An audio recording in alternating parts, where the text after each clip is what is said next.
whoever that is, said it's over-modulating for him.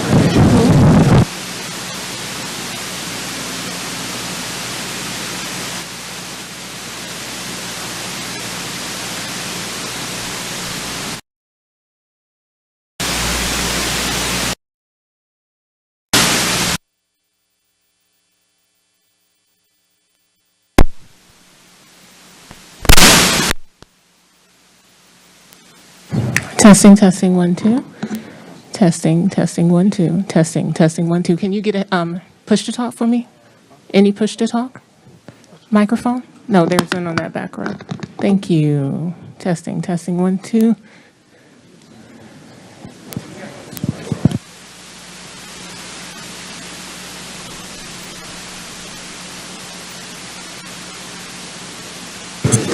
Testing, testing, 1, 2. Push to talk. Court reporter. Testing, testing, 1, 2. Testing, testing, 1, 2. Testing, testing, 1, 2. This is a test of the National Transportation-Based People Board microphone system. I think we all know that by now. Testing, testing, 1, 2. Testing, testing. Still nothing? Thumbs up, thumbs down.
Testing, testing, 1, 2. This is the final audio test for the National Transportation Safety Board audio system. Testing, testing, 1, 2.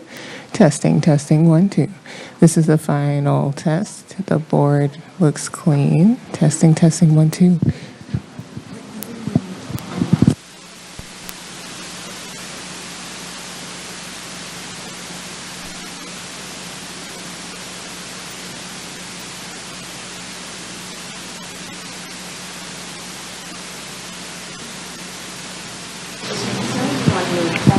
Testing, testing, 1, 2.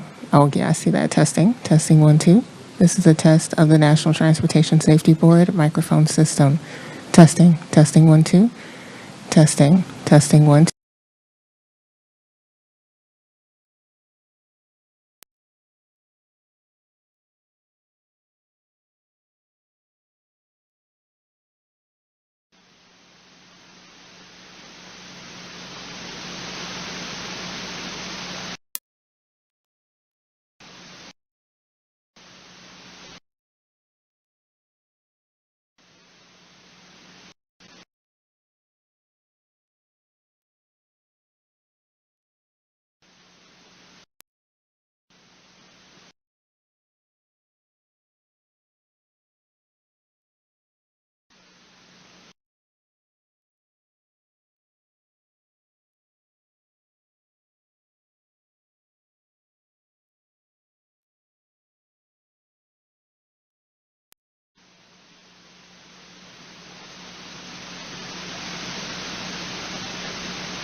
Thank you for joining us today. We're now in session. I'm Jennifer Homendy, and I'm honored to serve as the chairwoman of the National Transportation Safety Board and chair of this Board of Inquiry. I'm joined by my fellow board members, Member Michael Graham, Member Tom Chapman, and Member Todd Inman. Before I begin, I want to yield a little bit of time to Member Chapman. Thank you for the opportunity to speak briefly, Chair. With regret, I'm going to excuse myself from this morning's session and for the remainder of the investigative hearing. Before doing so, I want to explain why I will not be participating in the hearing nor any of the proceedings related to this investigation going forward. As I have formally disclosed in various public financial disclosure filings, my family and I continue to receive flight privileges from American Airlines pursuant to an executive change in control and severance benefits agreement. That is an arrangement which dates to a circumstance and time much earlier in my professional career. American Airlines is not a formal party to the investigation. However, I am recusing myself from further participation in light of the business and corporate relationship between American Airlines and PSA Airlines, which is a party, of course. I commend our team and all of you participating in the hearing for your contributions. I am following the investigation closely and will be observing the hearing by video from my office here in the building. A thorough determination and examination of the facts is owed to those who lost their lives in this terrible tragedy and to their loved ones who are grieving the unimaginable loss. I know that some of those folks are here today and will be with us throughout the next few days. Our hearts go out to you. I'm confident the lessons learned from this investigation will help ensure such a tragedy can never be repeated. Chair, that concludes my remarks, and my thanks again for the opportunity to explain my situation. Thank you, Member Chapman. And for those in the audience who may not be familiar, that's pretty standard. We all have different recusals that we come on board with, and so I appreciate that, Member Chapman, and we'll see you later. Member Graham, Member Inman, and I will comprise the Board of Inquiry for this investigative hearing. The notice for the hearing was published in the Federal Register on July 11th, 2025. I now recognize our hearing officer, Dr. Dan Bauer. Thank you, Chairwoman Hamidi. Before we get started with today's meeting, please silence your electronic devices if you have not already done so. Restrooms are in the lobby to the left as you are exiting the boardroom. We will now share important safety information for those here in person. Please play the video.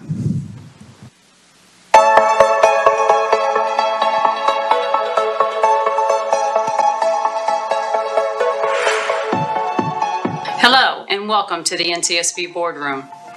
Before we get started with today's meeting, I'd like to quickly walk you through our emergency procedures. First things first, please take a moment to silence your phones or other electronic devices. If you need the restrooms, they're just outside the boardroom on the left side of the lobby. Now, in case of an emergency, here's what you need to know. If someone experiences a medical emergency, our on-site Federal Protective Service officers are trained to respond. They'll call 911, perform CPR if needed, and use the automated external defibrillator device mounted in the lobby between the boardroom exit doors. They're also trained to provide first aid. There's a first aid kit at the security desk in the lobby. If we're asked to shelter in place, like during severe weather or a security incident, please stay seated and listen for instructions. Our security team will manage the situation and let us know when it's safe to leave. If the fire alarm sounds, please follow NTSB staff to the nearest exit. There are two main options. You can exit via the stairs next to the stage, or you can exit the same way you came in through the lobby. Please walk, don't run. Once outside, you'll be directed to an assembly area. Stay there until we're clear to come back inside. If there's a small fire, our security officers are trained to respond using one of the fire extinguishers. You'll find them in 3 locations: by the stairwells on either side of the stage at the front of the boardroom, mounted on the wall in the back of the boardroom, and near the security area in the lobby. For anyone who needs an accessible evacuation route, you can use the door to the left side of the lobby, which leads into the parking garage. From there, turn right and follow the walkway to the street level. NTSB staff will be available to assist anyone who needs help. And finally, safety is everyone's responsibility. If you see anything that seems off or concerning, please let a staff member or security officer know right away. Thank you for helping us maintain a safe and secure space.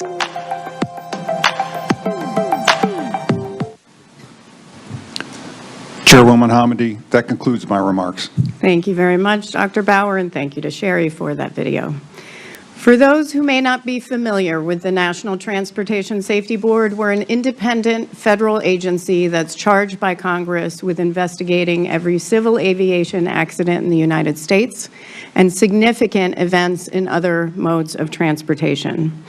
At the conclusion of our investigations, we issue a final report that's deliberated at a public meeting and includes factual information gathered in the course of that investigation, analysis of that factual information, a set of findings, and a probable cause or causes. We also issue safety recommendations aimed at preventing recurrence of that accident or incident. The NTSB strives to identify and report accurately all relevant facts, conditions, and circumstances relating to each accident and incident we investigate. And when necessary, we hold investigative hearings. An investigative hearing allows the NTSB to gather sworn testimony from witnesses on issues identified by the investigative team for a specific event or systemic safety issues. Investigative hearings are fact-finding proceedings. The purpose is to receive testimony and evidence which may be of aid in determining the cause of an accident.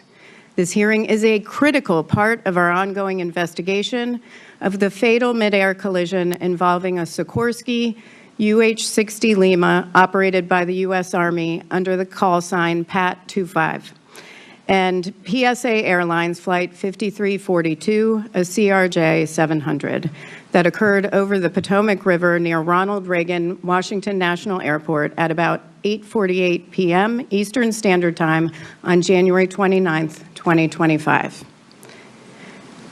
As a result of that collision, the 2 pilots, 2 flight attendants, and 60 passengers aboard the airplane and all 3 crew members aboard the helicopter were fatally injured. Both aircraft were destroyed by impact forces.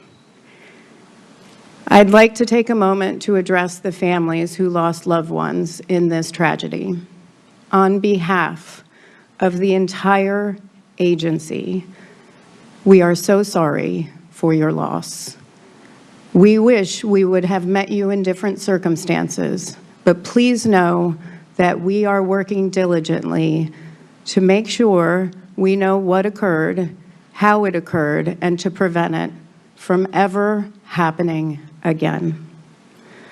On behalf of everyone at the NTSB, we also are providing a transportation disaster assistance team today to be here to provide support for each of you.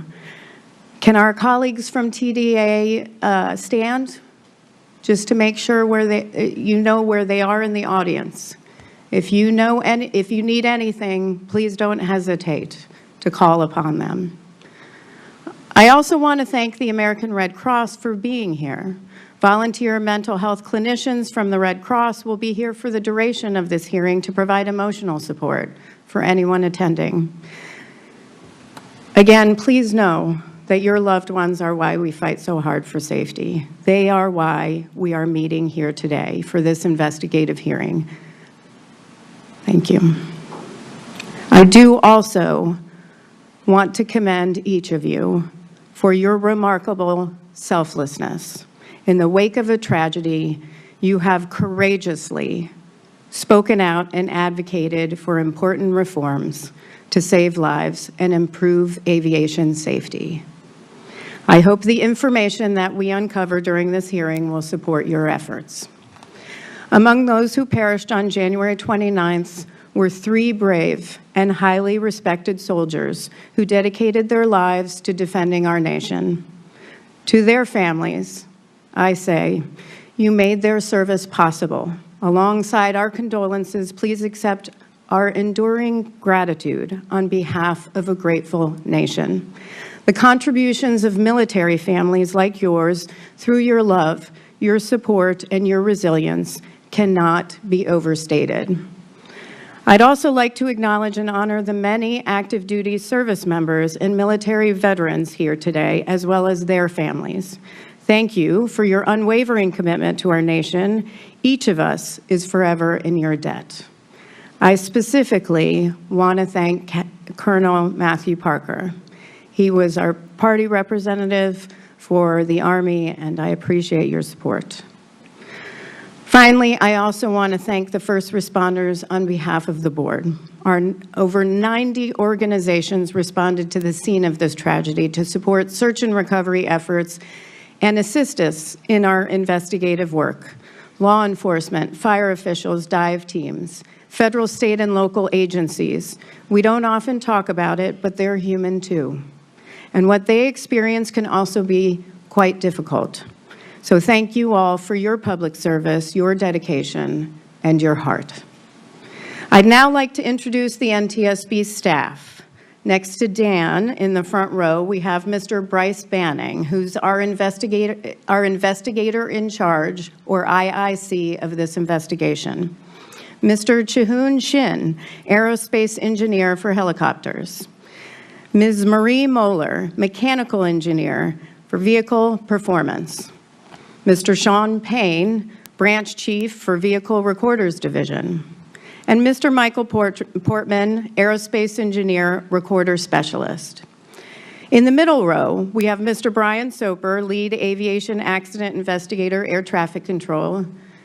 We have Ms. Sarah Lewis, Aviation Accident Investigator, Air Traffic Control. Dr. Catherine Wilson, Senior Human Performance Investigator. Dr. William Bramble, National Resource Specialist, Human Performance. Captain Rocky Stone, Aviation Accident Investigator, Air Carrier Operations. And Captain Van McKinney, Aerospace Engineer, Helicopters. In the back row, we have Mr. Brian Fuchs, Materials Engineer, who will operate the audio visuals. Mr. Anthony Lamb, Transportation Safety Specialist, who will operate the timer. Dr. Jana Price, Transportation Safety Specialist. Dr. Lauren Groff, Chief Data Scientist. Mr. John Flynn, Aerospace Engineer, Systems. And Mr. Tim LeBaron, Director, Office of Aviation Safety. And behind me is Mr. Daniel Baranovsky, who will provide legal support. Now let's turn to the parties of the hearing. Thank you for all your cooperation with our investigation to date. Federal regulations guide how we designate parties to an NTSB investigative hearing. They are those persons and organizations whose participation in the hearing is deemed necessary in the public interest and whose special knowledge will contribute to the development of pertinent evidence. The parties to this hearing have been designated in accordance with these regulations and selected for their technical expertise in their respective fields. As I call the name of each party, I ask the designated spokesperson to identify themselves and then introduce others at their table. Please push the microphone button to talk and then push it again when finished. We'll start with the Airline Pilots Association. Good morning, and thank you, Madam Chair. I'm Captain Daniel Mullen, for the ALPA Party Coordinator and Spokesperson. With me today, Chris Heck, Captain Matt Gorshey, Shay Bohm, Captain Mike Palazzolo, and Captain Russell Page. Thank you. All right, thank you very much. And continuing in alphabetical order, Federal Aviation Administration. Thank you, Madam Chairwoman. I'm Todd Gentry with the manager of the FAA's Accident Investigation and Prevention Division. With me is my lead investigator and party coordinator, Patrick Lush. Beside him is our helicopter subject matter expert, Matt Rigsby, as well as our air certification helicopter expert, Andy Shaw, and my general counsel, as well as Chris Stevenson. Great. National Air Traffic Controllers Association. Thank you, FAA. Good morning, Chairwoman. John Murdoch with the National Air Traffic Controllers Association, Safety Chair. To my right is Karina Marinas, ASI investigator, Natalie Moffett, NACA employee, Seth Myers, Air Safety Investigator, Cher Oxenberg, Voluntary Reporting Representative, and Sandy Fulmer, Eastern Service Safety Area Representative. Thank you so much. PSA Airlines. Good morning. My name is Darren Hall. I'm the Vice President of Safety and Security and Development for PSA. On behalf of the entire PSA and American Airlines family, we continue to mourn the lives of our passengers and team members lost in the tragic accident involving Flight 5342. With me here at the table, Captain Lucas Bowden, PSA's Director of Flight Operations. Next to him is Chris Saylor, PSA Airlines Director of Safety and Regulatory Compliance. Next to him is Captain Grant Clow, PSA Assistant Director of Flight Operations and Technical. And finally, our legal counsel, Ben Allen. Thank you. Thank you very much. Sikorsky. Good morning, Chair Hamady. I'm Dave Blair, the Chief Pilot for Safety at Sikorsky Aircraft. And on behalf of Sikorsky Aircraft and all of Lockheed Martin, also want to express our sincere condolences to those affected by this tragedy. Behind me is Jill Browning, our Chief Air Safety Investigator. To my right is Paul Bowles, Counsel. And behind him is Kyle DeLong, our Director of Aviation Safety and Airworthiness for Sikorsky. Okay, and the U.S. Army. Thank you, Madam Chairwoman. First, I'd like to also provide my condolences to all the families of both aircraft involved in this accident as we get to the facts today. I'm joined here, I'm Brigadier General Matt Brayman. I'm the Director of Army Aviation. I'm joined here by my fellow colleagues, Colonel Matt Parker, who's the Army Party Coordinator, Colonel Kevin Easter, the Deputy Director of the Aviation Directorate, Colonel Noah Fontenez, our legal counsel. I've got Mr. Mike Osman, Technical Services from the Utility Helicopters Project Office, and Mr. Robert Braniff, also from the Utility Helicopters Project Office. Thank you so much, General Brayman. As a reminder, only the designated party spokesperson may question the witnesses on behalf of their respective organization. Parties are essential in helping us develop the facts around an investigation. We appreciate your valuable time and look forward to working with you further as the investigation proceeds. On behalf of the board, I'd like to thank the many witnesses testifying at this hearing in support of aviation safety. Witnesses will be questioned under oath. They will remain under oath until the conclusion of the hearing. We ask that all witnesses, and this is important, to be present for the entire hearing, all 3 days, unless you have coordinated in advance with the hearing officer, who will then coordinate with me, because you may be recalled later for further questioning on another panel. The witnesses have been selected based on their ability to provide the best available information on safety issues that are pertinent to this investigation. The witness list was reviewed by the parties to the hearing last week at the pre-hearing conference. In the interest of time, I'm not going to describe the witnesses' credentials. Instead, we have pre-qualified each witness by documenting their qualifications in writing. You may review each witness's biographical information in the public docket, which opened at 9 a.m. this morning. You can find that at ntsb.gov. I'd now like to provide a general overview of the hearing. You may wish to refer to the hearing agenda for more details. We obviously began at 9 a.m. today. We'll begin at 9 a.m. sharply on tomorrow and then the next day, and conclude around 7 p.m. today and 7 p.m. tomorrow. We expect Friday's proceedings to wrap up earlier, but please be prepared to stay the full day. We want all questions to be answered. I will not rush the technical panel, the parties to the investigation, or the Board of Inquiry. We'll break for lunch as needed throughout, so please remain flexible, and we will take smaller breaks as well. This hearing will address key issues relevant to our investigation, which are organized into technical panels. The topics for each panel were finalized at a pre-hearing conference with the technical panel, parties to the hearing, and the Board of Inquiry on July 17th. There will be 5 panels that are brought together over the period of 3 days. Today, panel 1 will run until about lunch. The topic is overview of the accident helicopter's air data systems and altimeters. Following lunch, assuming we're done with panel 1, we'll move to panel 2, overview of the DCA Class B airspace and helicopter routes. That panel will run until about 7 p.m. Tomorrow, we'll begin with panel 3, training, guidance, and procedures applicable to DCA air traffic control, which will take us to the lunch break. Following that, assuming we're done with panel 3, we'll move on to panel 4, overview of collision avoidance technology, which will take us until about 7 p.m. The last panel of the hearing, panel 5, will take place on Friday, and that will cover safety data and safety management systems at various organizations. Again, please be prepared to stay that full day. We'll follow the same process for all panels. Dr. Bauer will introduce the topics to be addressed, as well as the technical panel members and witnesses. I'll swear in the witnesses who will be questioned in the following order. First, by the NTSB technical panel. Next, by the parties to the hearing. And finally, by the Board of Inquiry.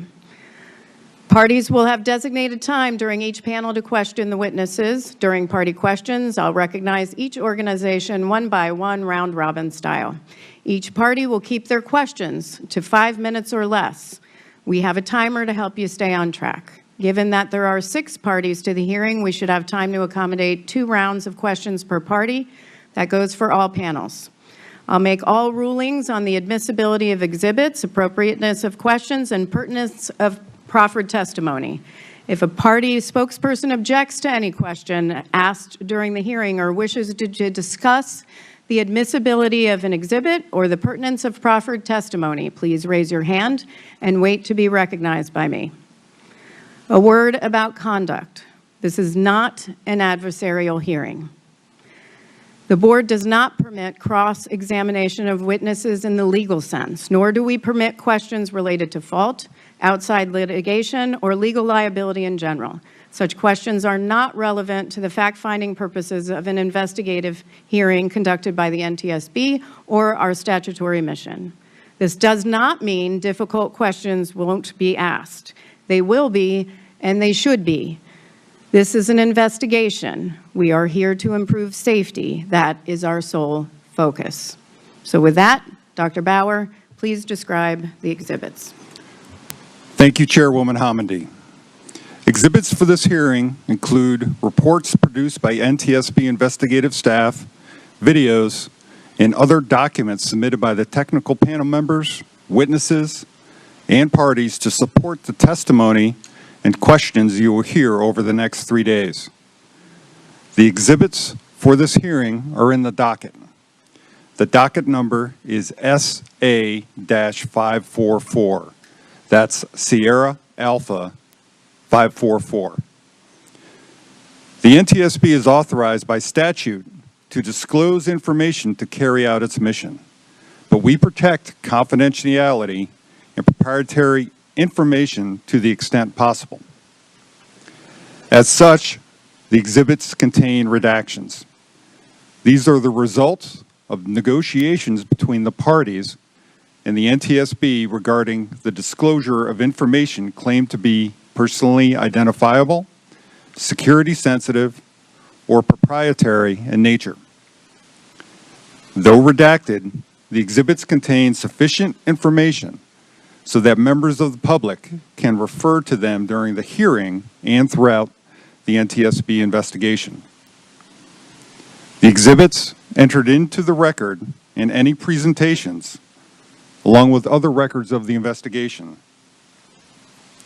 become part of the NTSB public docket and are available via the NTSB website, ntsb.gov. The public docket opened this morning. Party spokespersons and witnesses have been provided electronic copies of the public docket containing the exhibits identified above. The docket is located on the investigation page, which you can access in one of two ways: by visiting ntsb.gov, or if you've joined us in person, you can scan the QR code on the hearing agenda. On the investigation page, you will find the link to the public docket on the right-hand side, just below the map. A transcript of the testimony taken during the hearing will be prepared and entered into the docket as soon as possible. In addition, Mr. Baranowski will keep a list of any documents admitted during the hearing that are not currently exhibits in the NTSB public docket. These documents will be submitted after the hearing and entered into the docket. As a reminder, if a party to the hearing has a new exhibit to propose in accordance with 49 CFR section 845.9, it will not be admitted unless the chairwoman determines that a good cause has been shown.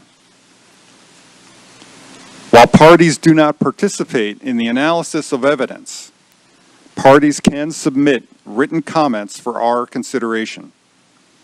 This is where parties can state their views for the record, such as the potential conclusions that may be drawn. We strongly encourage the parties to submit written comments, which are beneficial to our analysis.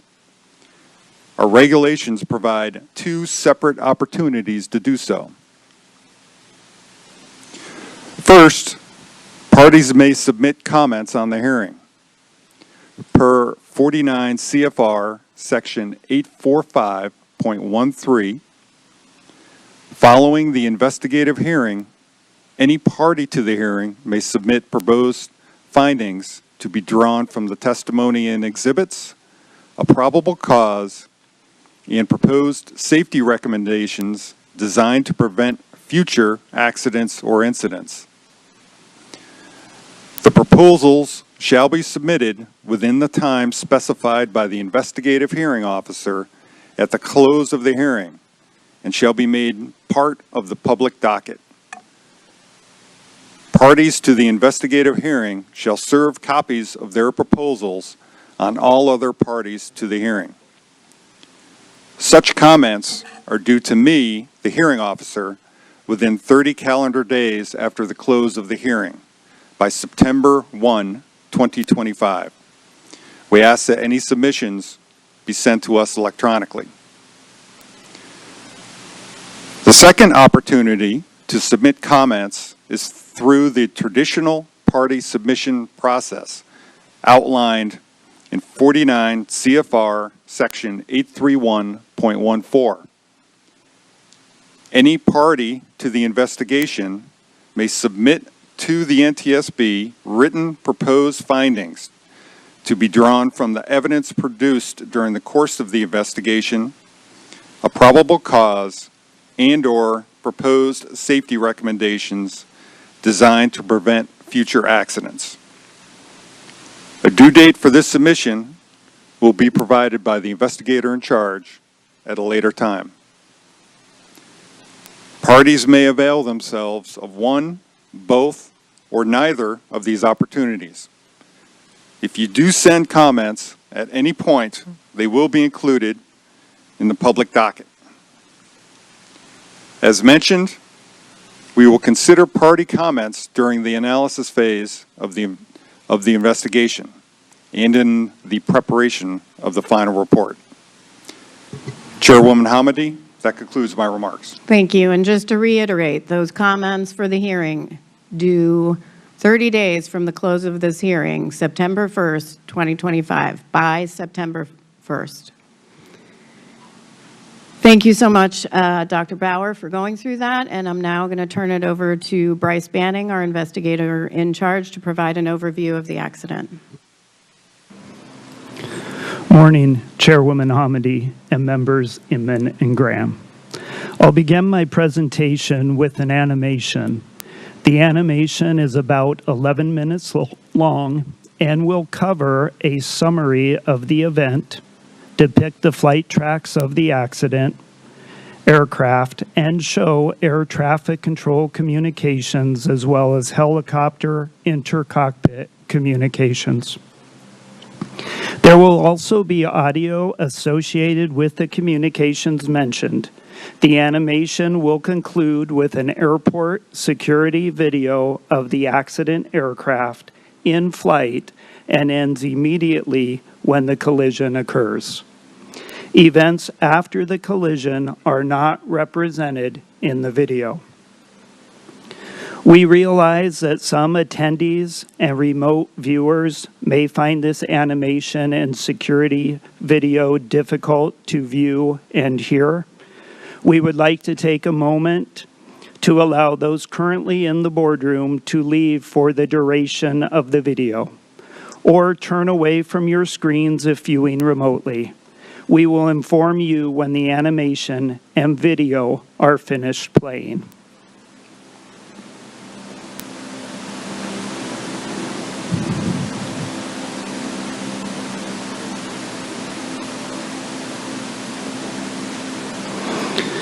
We will begin the animation now.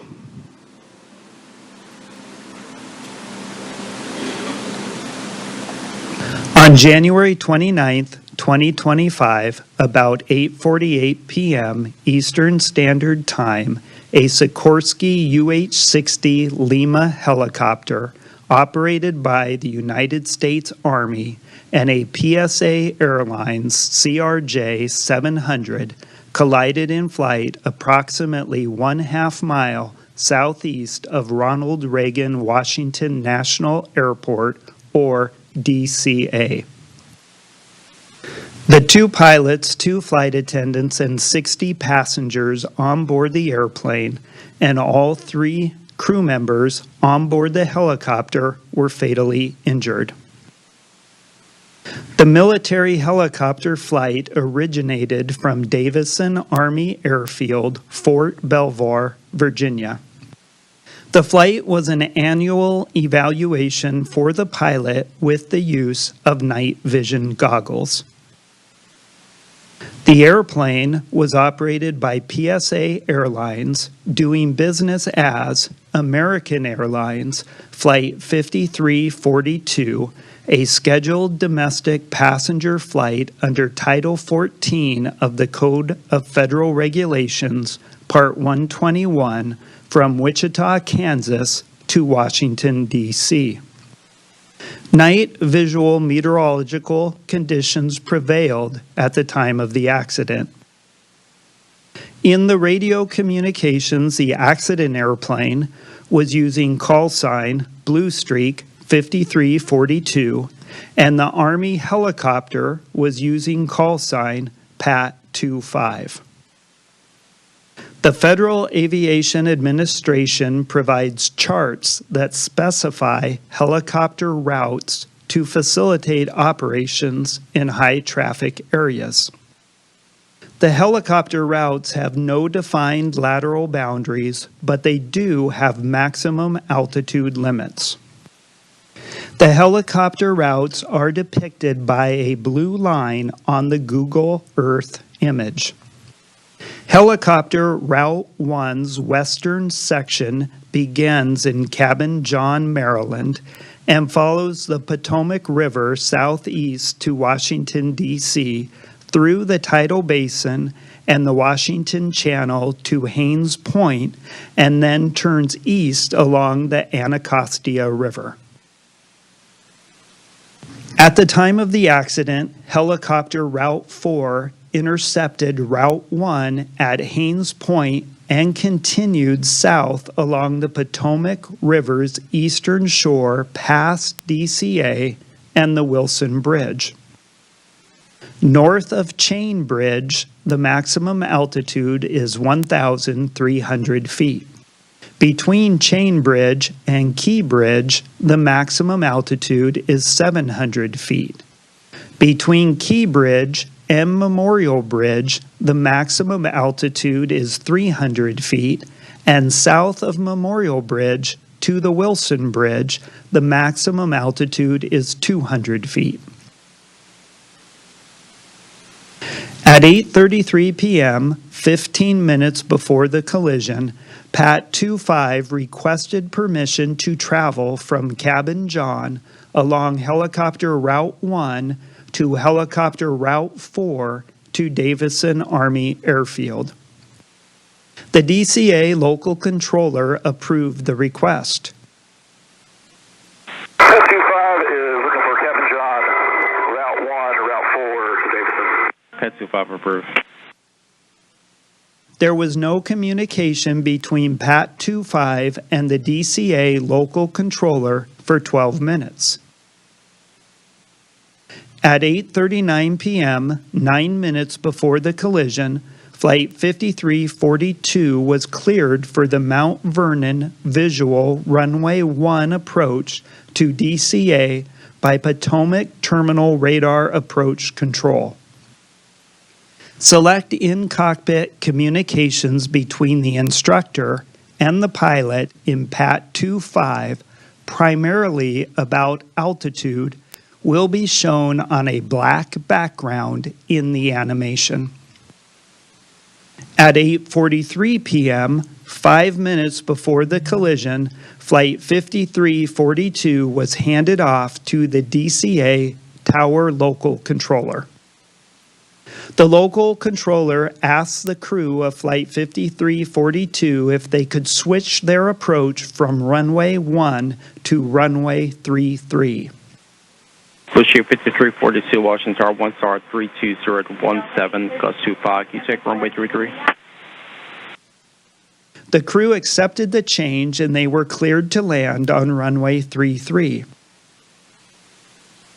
This magnified satellite photograph shows the locations of runway 1 and runway 33 at DCA. Yeah, we can do 33 for Pushing 5342. Pushing 5342 at the Wilson Bridge, change to start for runway 33, clear to land. Change to runway 33, runway 33 for land, Pushing 342. There was no further communication between the local controller and the crew of Flight 5342 before the collision.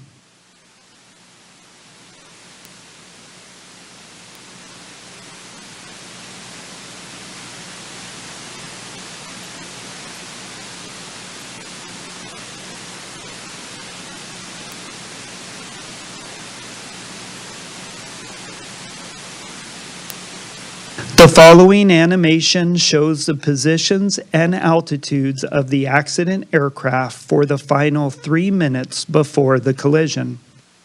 An altitude profile view of the two accident aircraft is also displayed.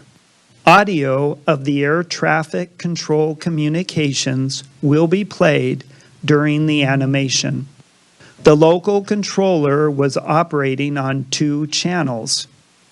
While all aircraft could hear the local controller, helicopter crews could only hear radio transmissions from other helicopters, and airplane crews could only hear transmissions from other airplanes.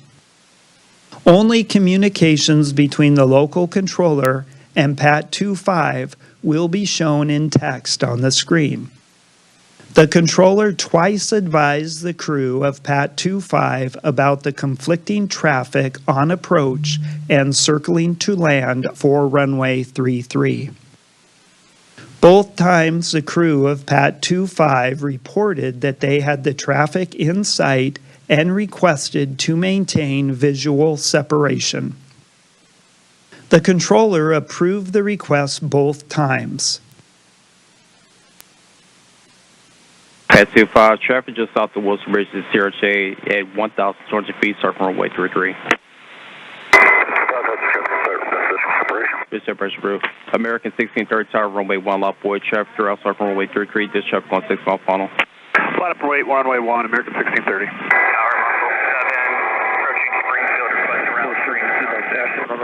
Most 7, stand by. Wish you 5307. Keep rolling out to November, ground 47. Good day. November 307.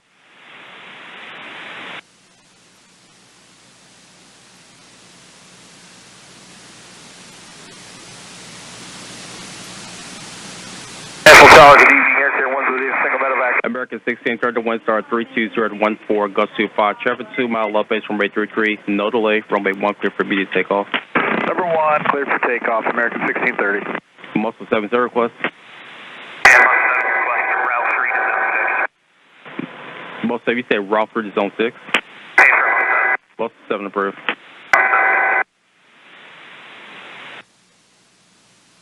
American 472, National Tower, good evening. Aircare 1's within a single medevac helicopter, 1,000 feet, 29901 on the altimeter, requesting zone 6 for Fairfax. Medevac Aircare 1, Washington Tower, national altimeter 29990. Approved through Washington class, Robert Space Portland, Sheridan to Fairfax. 29990 for Aircare 1, copy.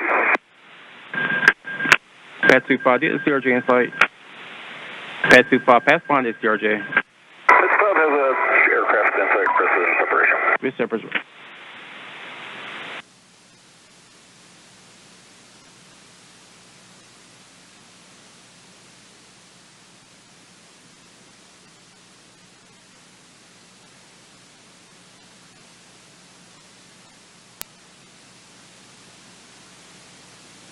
The following video shows the airplane and helicopter leading up to the point of collision.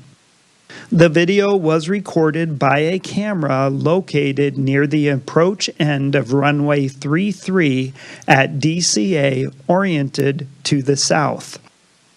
The video shows the night lighting conditions and the appearance of the aircraft lights against the cultural lighting of the city.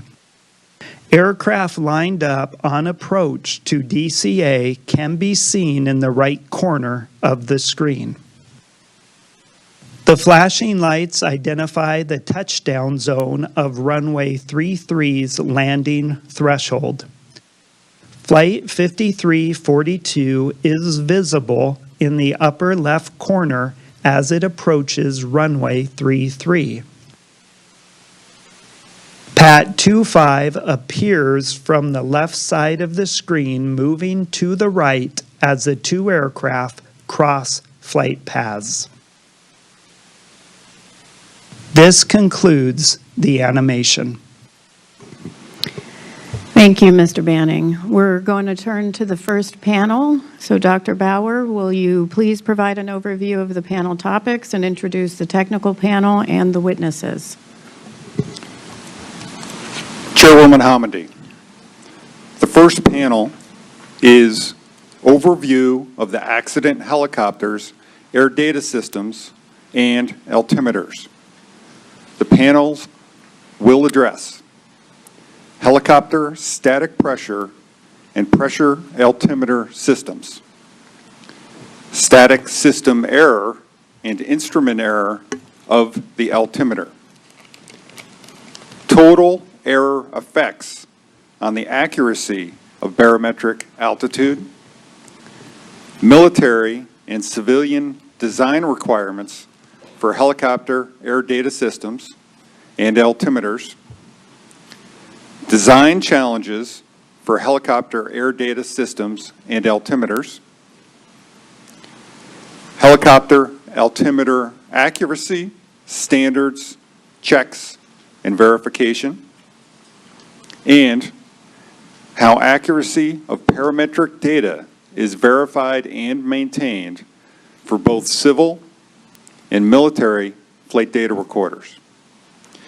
The NTSB technical panel, starting on my right, is composed of Mr. Chihoon Shin, aerospace engineer, helicopters, Ms. Marie Moeller, mechanical engineer, vehicle performance, Mr. Sean Payne, branch chief, vehicle recorder division, and Mr. Michael Portman, aerospace engineer, recorder specialist.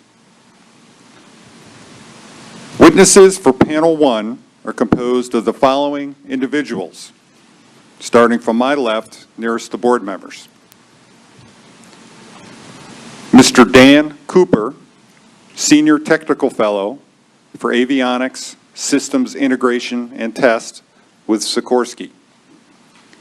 Mr. Lance Gant, Chief Scientist and Technical Advisor for Rotorcraft with the Federal Aviation Administration.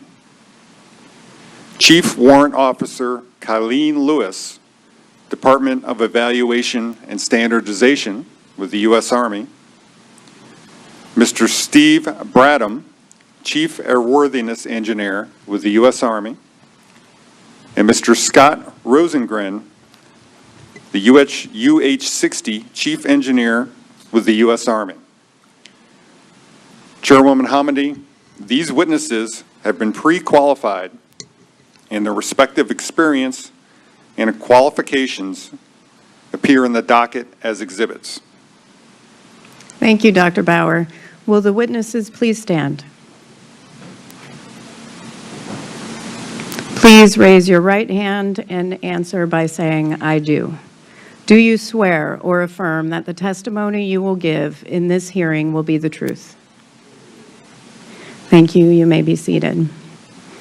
As a reminder to the witnesses, you'll remain under oath until the conclusion of the hearing. We ask, and this is very important, we ask that you answer questions factually.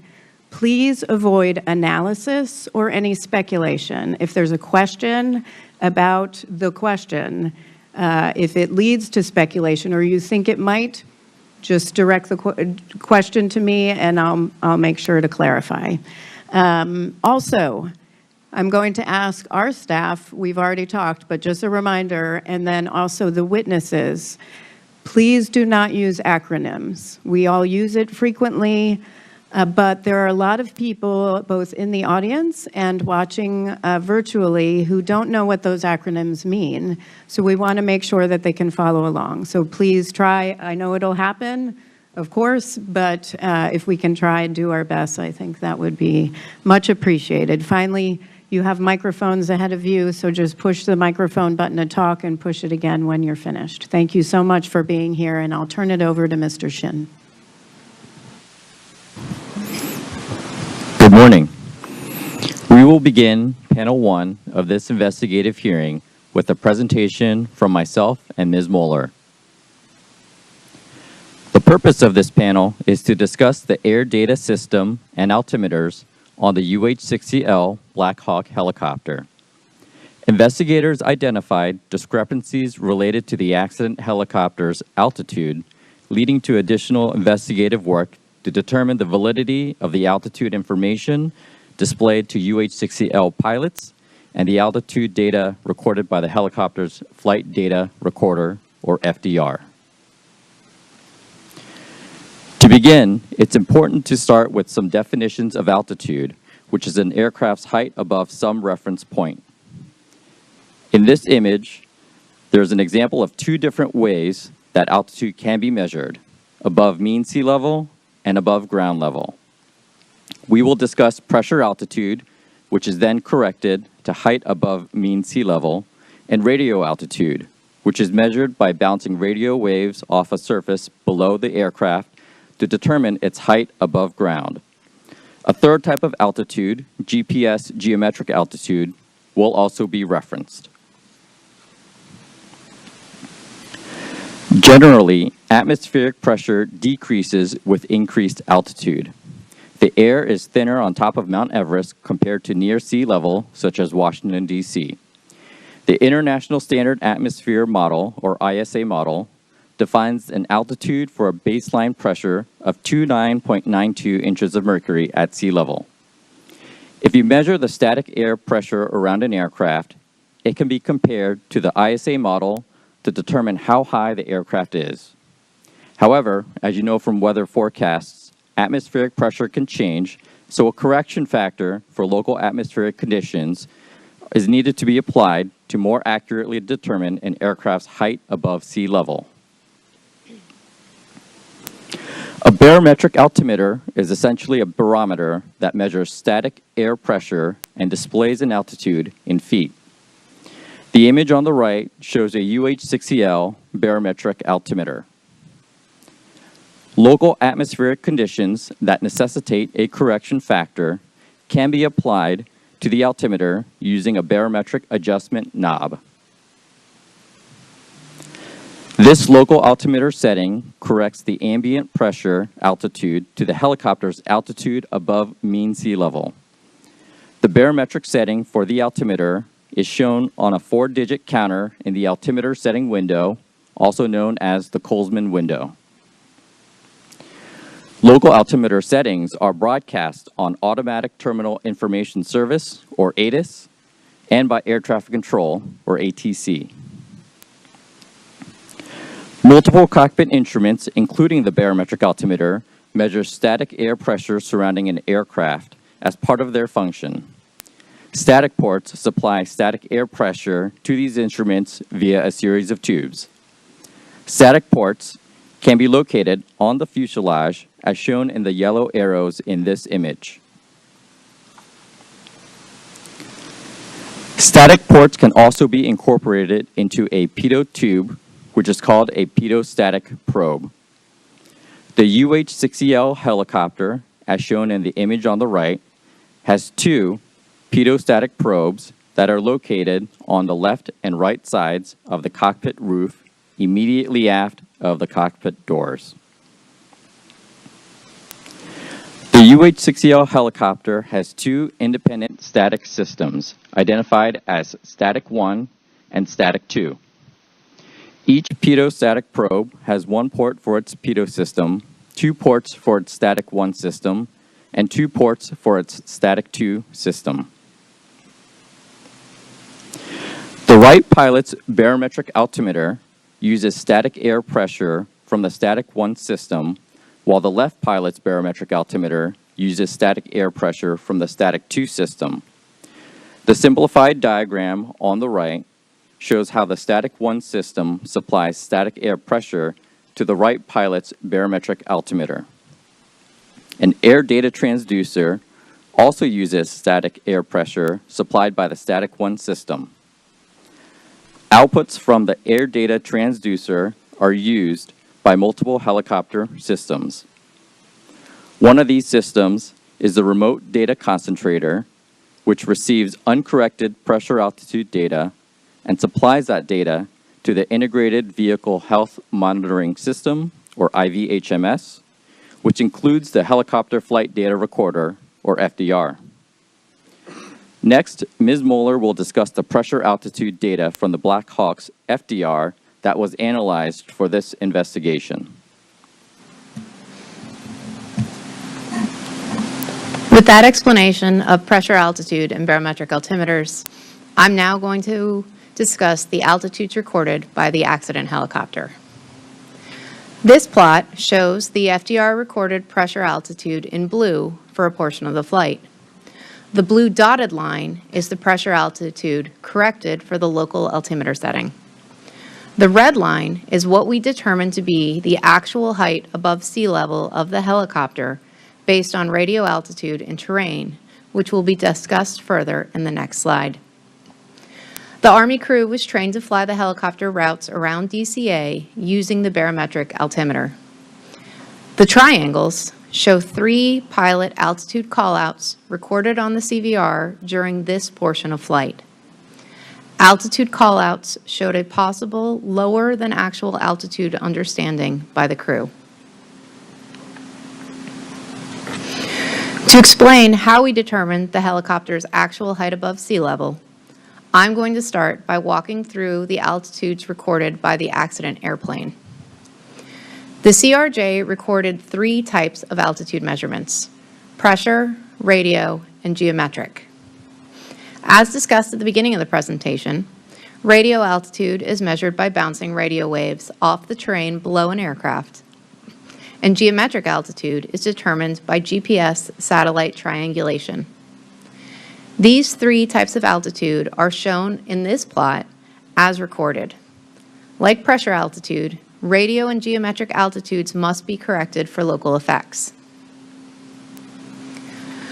When these 3 independently measured altitudes were corrected for local conditions, they showed good agreement by being within 10 to 20 feet of each other, confirming they were reliable measurements of the airplane's height above sea level. After some additional checks at known ground locations, the CRJ's altitude was considered well validated.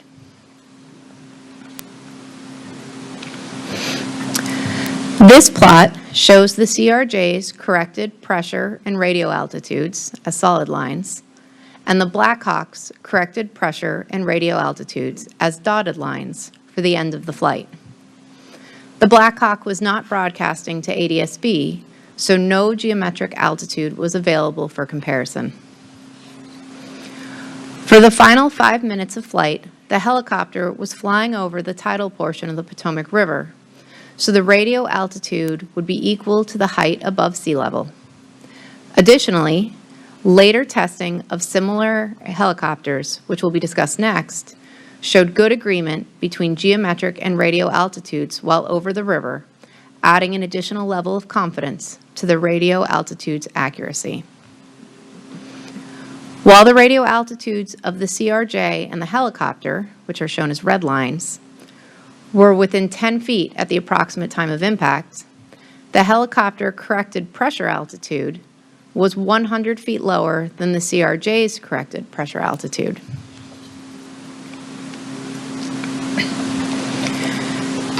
This picture shows the instrument panel of a UH-60L.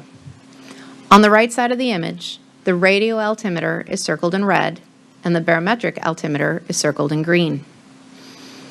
The discrepancies between the radio and pressure altitudes recorded on the accident flight data recorder and questions about what altitude was displayed to the crew based on their altitude callouts led to a series of altimeter tests.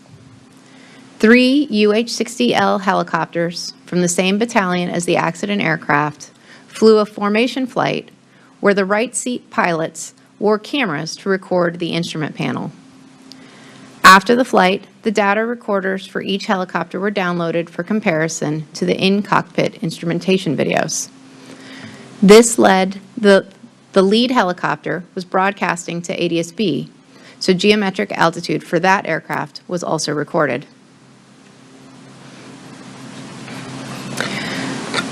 The The altimeter testing found that on the ground, before the engines were started, the barometric altimeters of all 3 helicopters were within 20 to 45 feet of the field elevation, which would be considered within tolerance.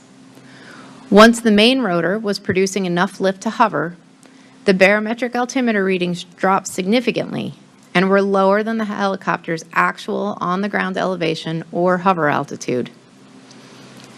Notably, the barometric altimeters continued to be 80 to 130 feet lower than the helicopter's determined altitude above sea level when flying at speed over the tidal portion of the Potomac River later in the test.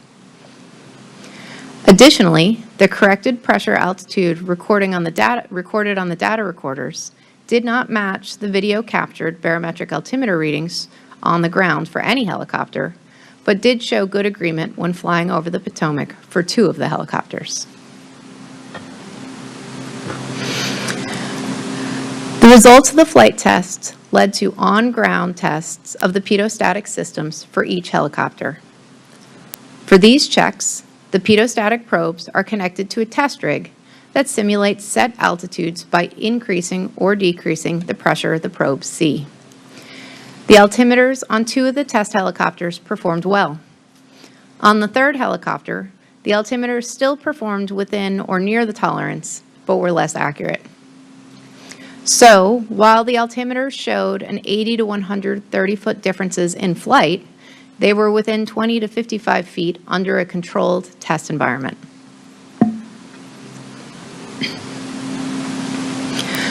A helicopter's rotor system produces the lift and thrust that allows it to fly.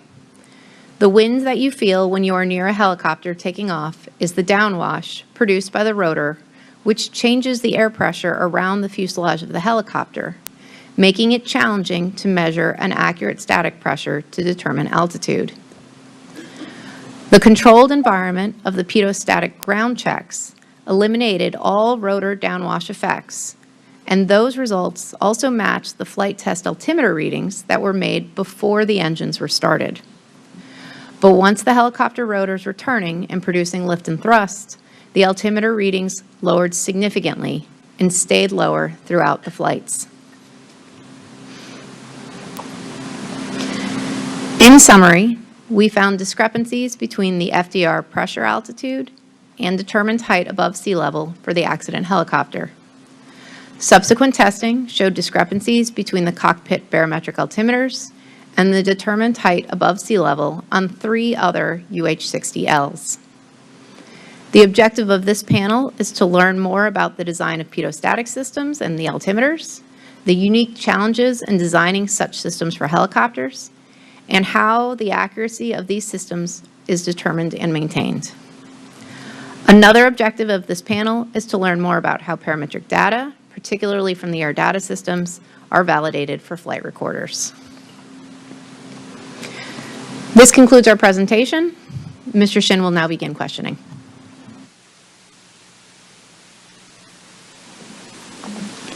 For the witnesses for this panel, we'll ask our questions in 3 distinct topic areas: air data system design, pilot operational considerations with the barometric altimeter, and air data accuracy for flight recorders. So we'll start with air data system design. Mr. Cooper, can you please describe some of the engineering considerations on the placement of static ports on a helicopter? When placing the pitot and static ports on a helicopter, you must first consider the total set of customer requirements, and then consider the complex flow dynamics, as was shown in your presentation, that occur throughout the whole flight operational regime of the aircraft. And when you say customer requirements, can you expand on that, please? What that could entail? For example, they have where they're going to operate. So if they have to land in austere conditions, sand, grass fields, have to consider impacts to material entering the probes or damaging the probes. Must consider maintenance operations on the aircraft. If the probes are placed lower, there is risk, of course, to the maintainers bumping injury as well as damaging the probes. And then another area that needs to be considered, what other sensors are populated on the aircraft? Those sensors have their own needs for placement to meet their performance requirements, and they can create disturbed airflow in themselves in different locations that, of course, would affect that probe location. And Mr. Cooper, how does the location of the static port affect the cockpit instrument readings during different regimes of helicopter flight, such as hover, cruise, sideways flight, backwards flight? It's a function of the static position error that exists in those different regimes of flight. So the helicopter has, of course, a wide operational movement, forward, rear, sideward, rearward flight, as well as side slip limits. The static port placement must be able to handle the whole regime, although accuracy is normally presented in forward flight. And Mr. Cooper, how are the aerodynamic effects of the cockpit instrument readings due to placement of the static ports identified during the design phase for the air data system? When this aircraft was originally designed in the late 70s, placement was done by experience and general practice. Military helicopters from Sikorsky at that time placed the probes over the cockpit and was generally found to meet the requirements. Of course, today, computational fluid dynamics could be used to analyze, but in the late 70s, that was an opportunity. So the placement is made, and then flight test is utilized to gather the data to identify the resulting error of that placement. And is there a design target for the amount of difference between indicated altitude and the actual altitude for the helicopter when designing a system? Can you clarify, please? So for the difference between what's indicated in the cockpit instrument to where the helicopter is actually at for altitude, is there a target during the design phase that you try to achieve for the placement of the ports for certain airspeeds? For the UH-60, it would be based on any government requirements. And what about for commercial helicopters that Sikorsky has designed?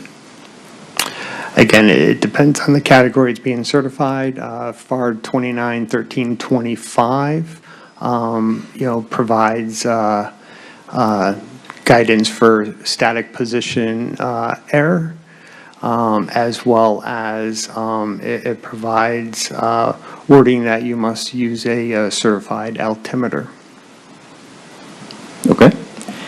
And with the complex flow environments that we've identified that are present with helicopters in designing these systems, can you please describe some of the mitigation strategies that may be used to account for these aerodynamic effects that you see in the indicated altitude?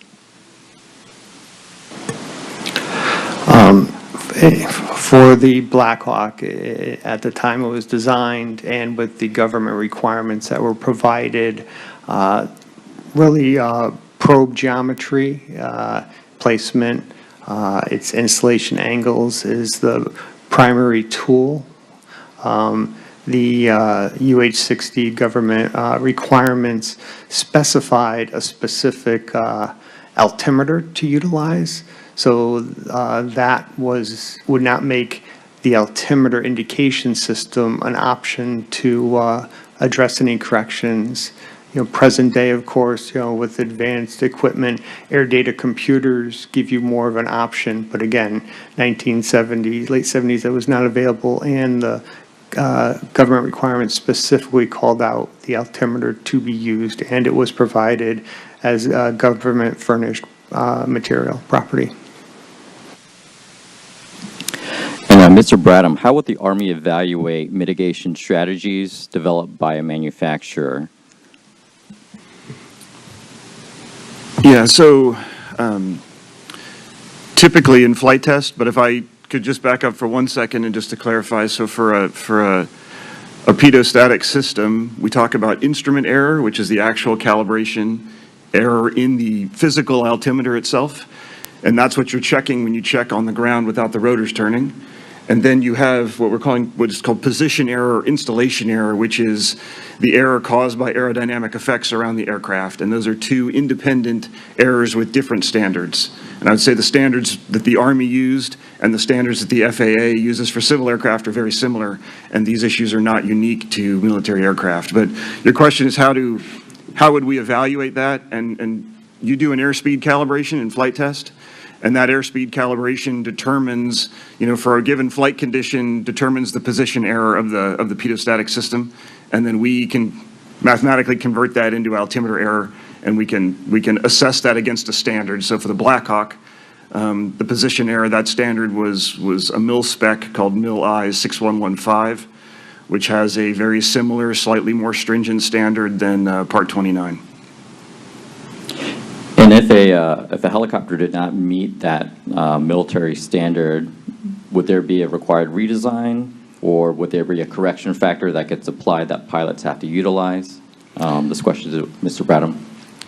Yes, I think that would depend very much on the specific circumstances. There were, looking back through the historical documents, there were cases where there were small out of spec issues. One knot over a standard in one place, and the decision is made, by the government and the contractor that there's no further action required there. They can provide a correction to the operator when that's necessary, but again, I think it would depend on the particular flight condition and the particular size of and the effect of the noncompliance. Mr. Cooper, for the UH-60 helicopter, the pedostatic probes are placed above the cockpit, which is closer in proximity to the main rotor. What are the technical considerations that would lead for those pedostatic probes to be placed closer to the main rotor? In line with what I stated before, it's a balance of the total set of requirements. So again, for a military utility helicopter operating in the landing conditions it does. Placement of the probes lower, as I said, could expose it to ingress of material, danger to maintainers, damage during ground operations. So that would tend to give guidance, provide an alternative by putting it above the cockpit, as was done on other military models, Sikorsky and others produced at that time. And Mr. Gant, can you describe how the FAA approaches certification of static systems and barometric altimeters on civil helicopters? Yeah, so as mentioned previously, for altimeters in civil transport category helicopters, that is regulated by Federal Aviation Regulation 29.1325 for altimeters. And the expectation is that the applicant for certification would comply with all the requirements within that paragraph, including the position error requirements that are in there. There are allowable tolerances. And from the FAA's perspective, would there be a concern with the placement of the pedostatic probes as seen on the Black Hawk?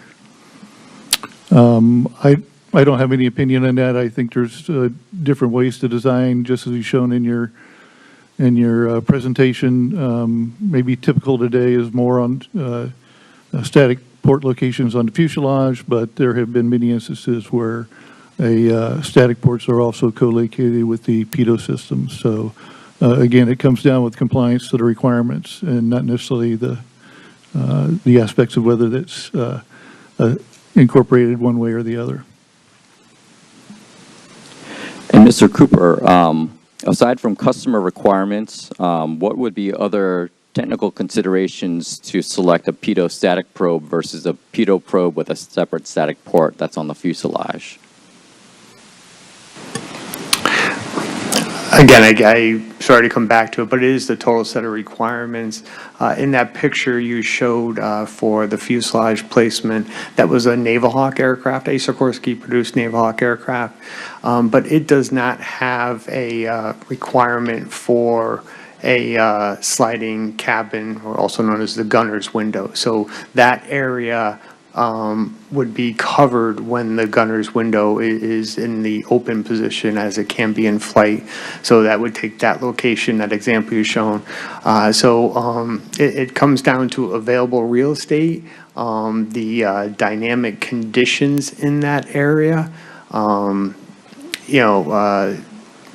In your discussions with me earlier, you mentioned tail ports, static ports, but again, there's equipment on the Black Hawk that would impact that operation. It's considering all the requirements that the helicopter must meet, what's fitted to achieve that, and what available area on the fuselage can be utilized, and then with that, understanding the dynamic conditions that may be present on that fuselage if it's static, if it's suitable for a static port. Mr. Bradham, aside from the static 1 and static 2 systems on the Black Hawk, are there alternate static sources? No, not on the Black Hawk. The S1 and S2 are redundant, and each static system, as you mentioned in your presentation, pulls from each side's pitot tube. So S1's fed from both right and left, and S2's fed from both right and left.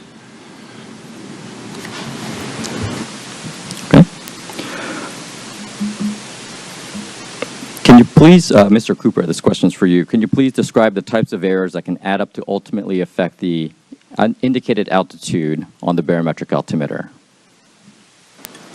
As was stated by the other gentleman, there's two prime areas. One of them has several contributions, but there's the static source error, and then there is the instrument error. The instrument error for this altimeter has several factors that builds up to its estimated error. Instrument error, consider a tolerance. There's a plus and minus. So when you come up with that error, there could be in the plus direction or the minus. Static source error, which is identified, the resulting is identified during flight test. It's usually a number as a function of airspeed, and it is not constant, but I would not call it a tolerance. There's not a plus or minus. There is a number that's identified during flight test as a function of airspeed. And Mr. Bradham, from the airworthiness perspective, how are the stack up of these errors managed by the Army? So for the from an airworthiness perspective, right, we have standards for each of the individual errors as they occur. So instrument error, so for the altimeter itself was handled for the Black Hawk by mil spec. It was a mil spec. It was 81852 and 81851, and that lays out a number of individual tests under specific conditions for a number of specific errors. So for example, inside the altimeter, there's two separate calibration tests, one for the Colesman window gearing and one for the expanding aneroid capsules. And there's different standards for those, and those are independent errors. So we don't have a standard to roll all that together. We do it by each individual error that occurs to make sure it meets tolerance. And I believe that's how it's done, not just in the Army. But then you have position error, and as I said, that's a mil spec 6115 alpha, which has a standard for that. So and then yeah, so that's how we manage it. Each one of the errors has its own tolerance defined, and there's corresponding civil standards. The FAA has a TSO, a technical standard order, that defines altimeter instrument error, and FAR Part 29 talks about altimeter position error, same as the mil specs used to. Mr. Cooper, can you tell me about other designs for barometric altimeters? In this case, the accident helicopter's barometric altimeters uses aneroid wafers or capsules, as Mr. Bradham mentioned. Can you tell me more about other designs that ultimately allow for higher precision and accuracy for barometric altitude or pressure altitude? So first, the time period, that was a common design. And as I said, the government requirements, that altimeter was specified to be used and was provided by the government. As time has gone on, and certainly current day, air data computers became available, which provided they did not have the mechanical wafers, the mechanical indicating dial. They did not have the mechanical correction for the Colesman window. So those errors could come out. So the implementation of air data computer, which requires a different display medium, allows you to achieve a lower error at the instrument error analogy. Mr. Bradham, what are the factors that are considered in transitioning existing helicopters to newer technologies such that Mr. Cooper just talked about? From an airworthiness perspective, we're just looking to see if it meets all the standard requirements. I would say that, the Army and DoD, we've moved away from the very prescriptive mil specs, and we use commercial standards more typically going forward.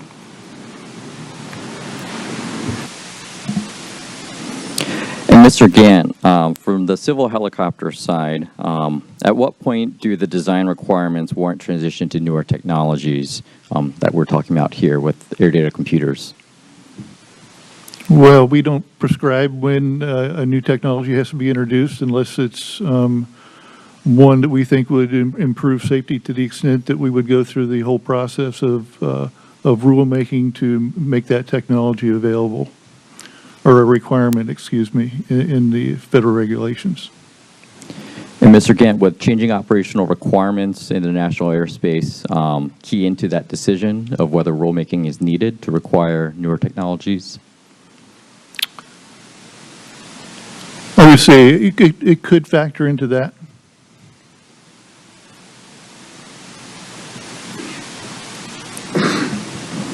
And this question is for both Mr. Cooper and Mr. Bradham.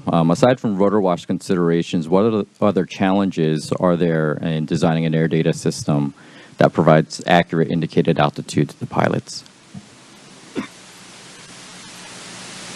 I go from my perspective, the main issue is low speed operation, right? And that's the influence of the rotor wake, which is what you talked about, right? It's why you see when an aircraft picks up to a hover, why you see the altimeter decrease, right? It's the rotor wake coming down on the static system, and that's at low speeds, common to helicopters, that can be an issue. It's why the Black Hawk pressure instruments, really below 40 knots aren't used.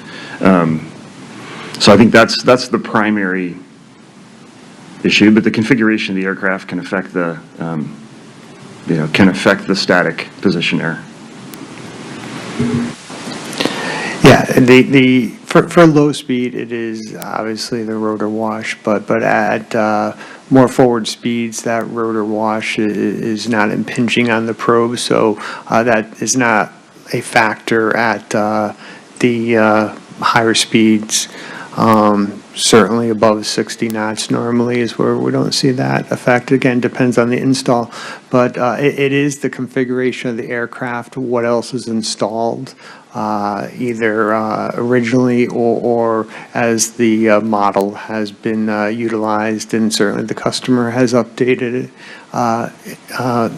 configuration of the aircraft. So installation of items can have an effect on the static position error. Thank you. I'll hand it off to Ms. Mueller. Good morning. Mrs. Lewis, when flying at low altitudes, do you normally reference the radio or the barometric altimeters? In my experience, when flying at low altitude, I would be referencing the radar altimeter. And when would you transition roughly between the two? In my experience, certainly 200 feet and below, I would be referencing the radar altimeter. However, if I was flying on a published MSL route, I would be referencing barometric altitude. Ms. Lewis, can you go over the procedure for setting up the barometric altimeter and checking it before flight? Yes, as part of the cockpit equipment checks, the barometric altimeters are set on the ground before the aircraft is started, and the requirement for the Army is that they are within 70 feet of field elevation. And where do you get the barometric setting from, usually? From ATIS, the Automated Terminal Information System. Thank you.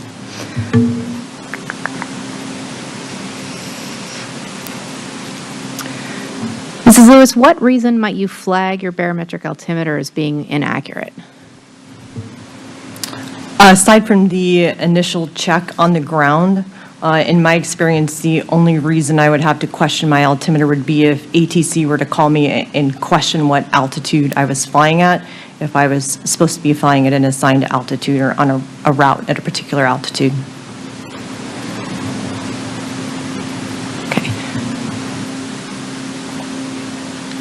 So moving gears a little, Ms. Lewis, what other helicopters have you flown? I have flown the Alpha, Lima, Mike, and Victor versions of the Black Hawk, and those are the only helicopters that I have flown. Okay, thank you.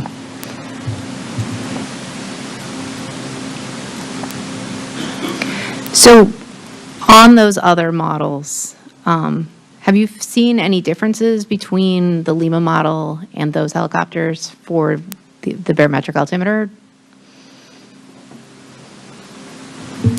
Can you clarify the question, please?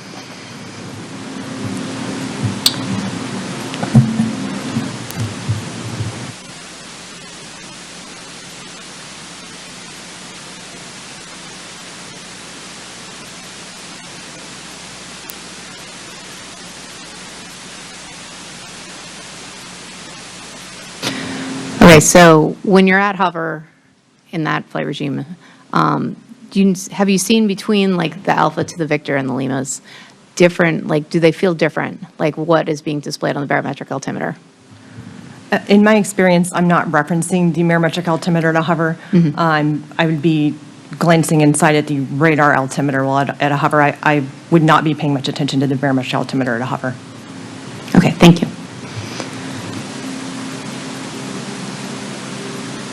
Mr. Bradham, could you please describe the standards related to the design of the static system for the Army helicopters?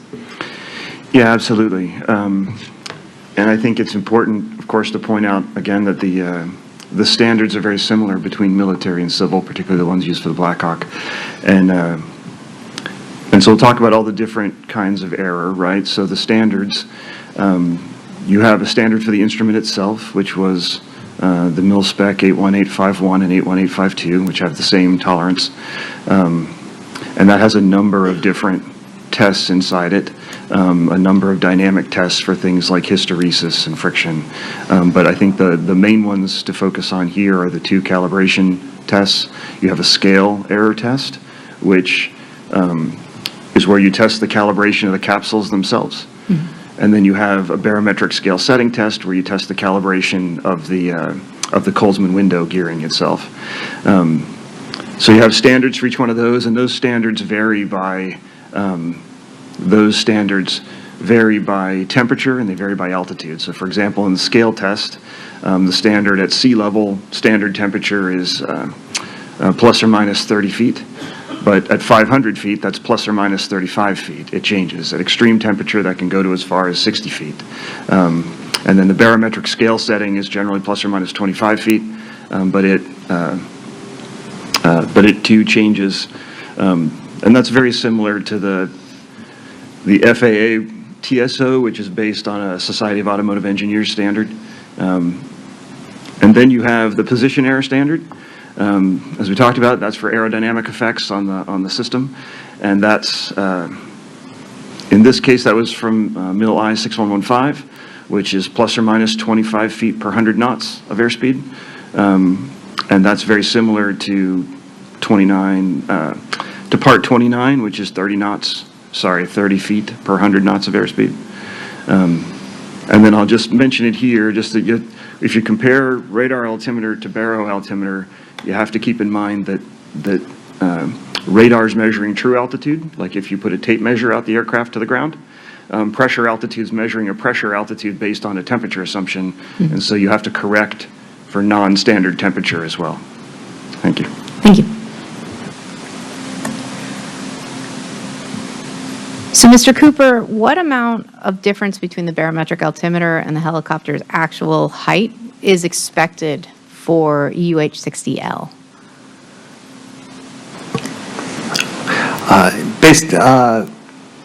In my review of the government requirements prime item development spec, I've not found a standard cited for static position error, not defined. Instrument error is identified by the MIL specs that were cited, 81852 and 8851. The MIL spec that was cited, 6115A, was identified in a report, but have not found it defined in the government requirements. So ultimately, the resulting error was identified by flight test.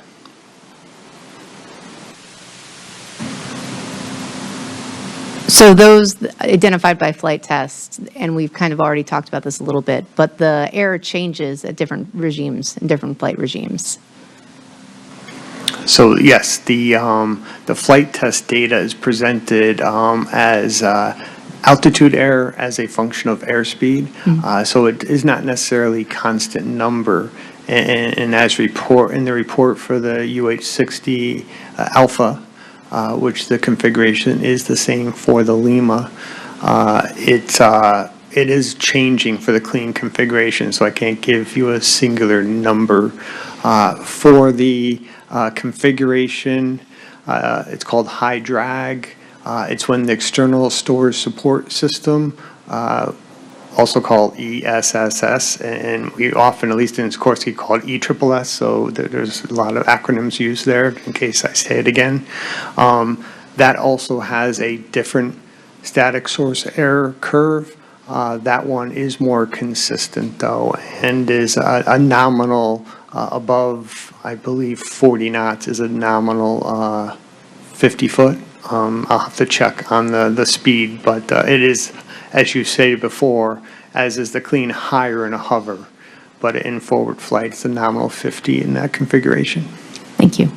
Oh, and just for people who are listening, the ESSS, or the picture of the accident helicopter, the wing tanks out the side. Right. So how does Sikorsky manage that difference in altitude? What is it that you produce for the operator and the crew? So the flight manual is approved by the Army. Its content is that which is approved by the Army. In the report of the test I cited, in that document, it recommended that the curves for the altitude position error for the clean, as well as the high drag external storage support system, be included in the flight manual, but it ultimately was not included in the approved version. Thank you.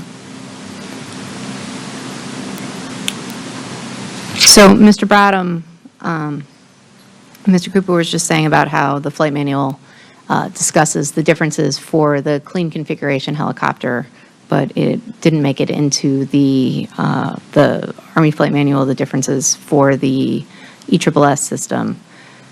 I'm sorry, just clarification, both altitude errors Both are not sets in the of file. altitude Yeah, errors, just sorry. for clarification. Do we believe that crews should be informed of this difference? So for the external store support system for ESSS, yeah, that level of position error between 80 knots and 100 knots of about 40 to 50 feet, that level of position error was identified, you know, in the original qualification of the system. We verified that that level of error exists through the L. We've looked for records of the discussion.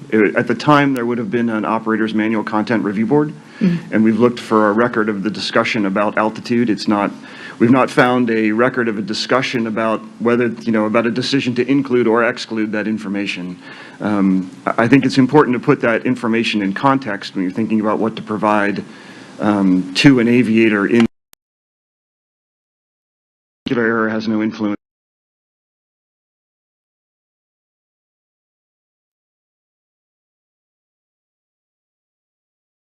Spec, and you know, in my experience, typical aircraft separation distances are 500 feet or more. So it would be, I'd be speculating if I went to the reason of why put that in record.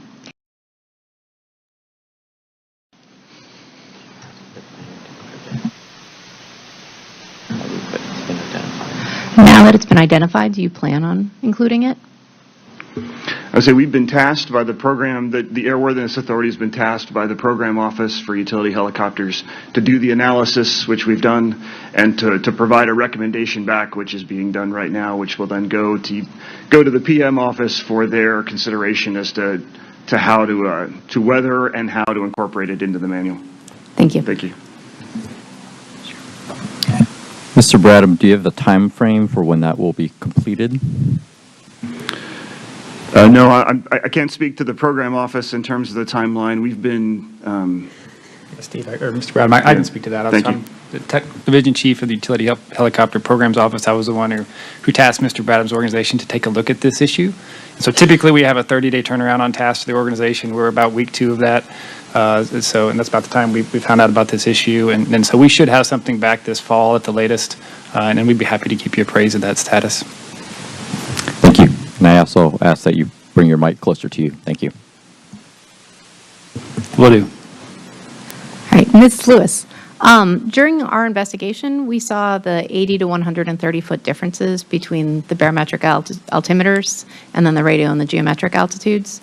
Would you, as a pilot, consider this amount of difference impactful to your operation?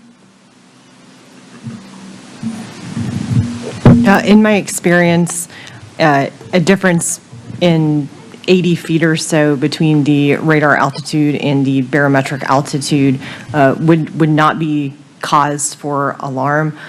Generally, I'm relying more heavily on one altitude instrument versus the other, depending on what I'm doing and what altitude I'm at. So I'm generally not looking at both and trying to figure out the difference between the two, depending on what I'm doing on that particular flight.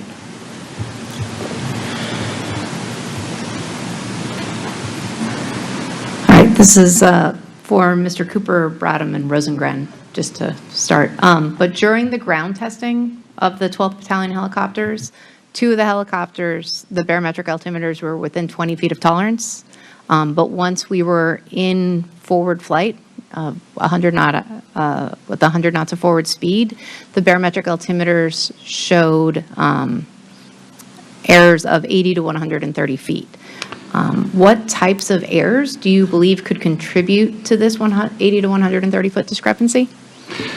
Yeah, I'll start with that one, please. So when you think about all the different errors that could contribute to that, one, you have to make sure the Colesman window is clearly set correctly, and that the Colesman window actually reflects the right barometric pressure. So the flight tests you're referring to are the ones on the 15th of May, that 1 unit flight. So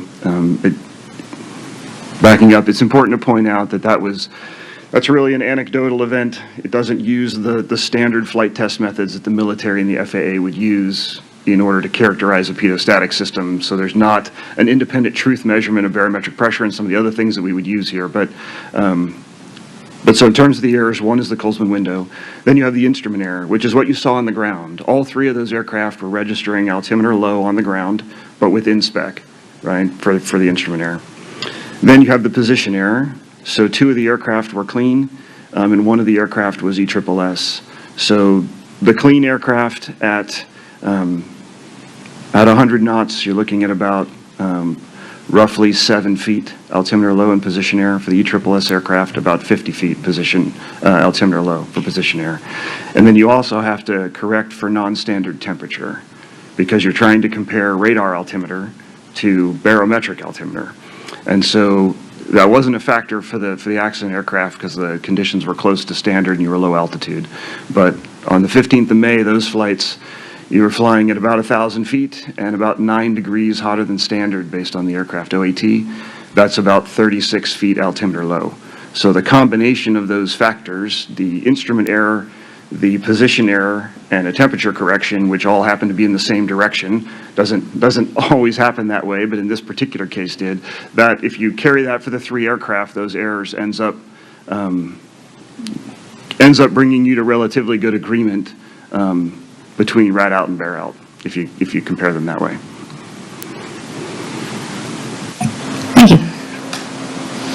And I concur with all the statements that were made. Just one clarification, because I was involved in that ground evaluation.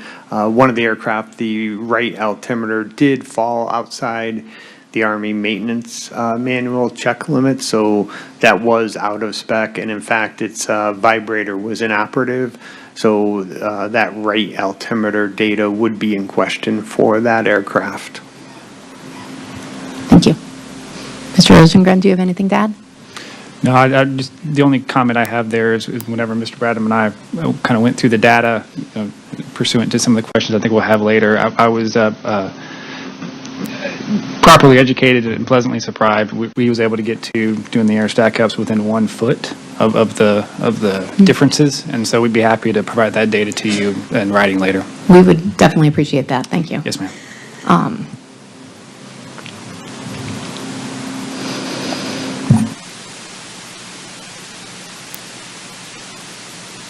So continuing on that, and you were talking about how it is anecdotal, and we do recognize that 3 helicopters is quite a small data, it's a very small sample set, but it did line up with the existence of a possible wider discrepancy. Do you, and you have looked into that clearly, is there additional testing planned between the Army and Sikorsky? So from an airworthiness perspective, we've gone back through the data and we have airspeed calibration data for the Lima. We understand the static position error. So we don't have any flight testing planned. I'd leave that to the program office if they have other thoughts relative to that. Yeah, no, as I mentioned earlier, I was as initial receipt of the data from the flight test and adult flight test you mentioned, I wanted to look into it, and I asked Mr. Bradham's organization to please let's get together and try to understand what's going on here to see if there is an issue. And again, after stepping through all of the various sources of error, and again, it's a very piece part manner. Everything was within specification, minus the discrepancy we've tasked them to look into, and so I don't see any need from a safety or airworthiness perspective to do any changes for the Lima helicopter. From my perspective, I advise the colonel who advises the Army the safety of the aircraft. My perspective is this is a safe aircraft. Yeah, and we can, if you'd like, we can talk to the difference between the recorded pressure altitude in the recorder. Yeah. Oh, cool. Thank you.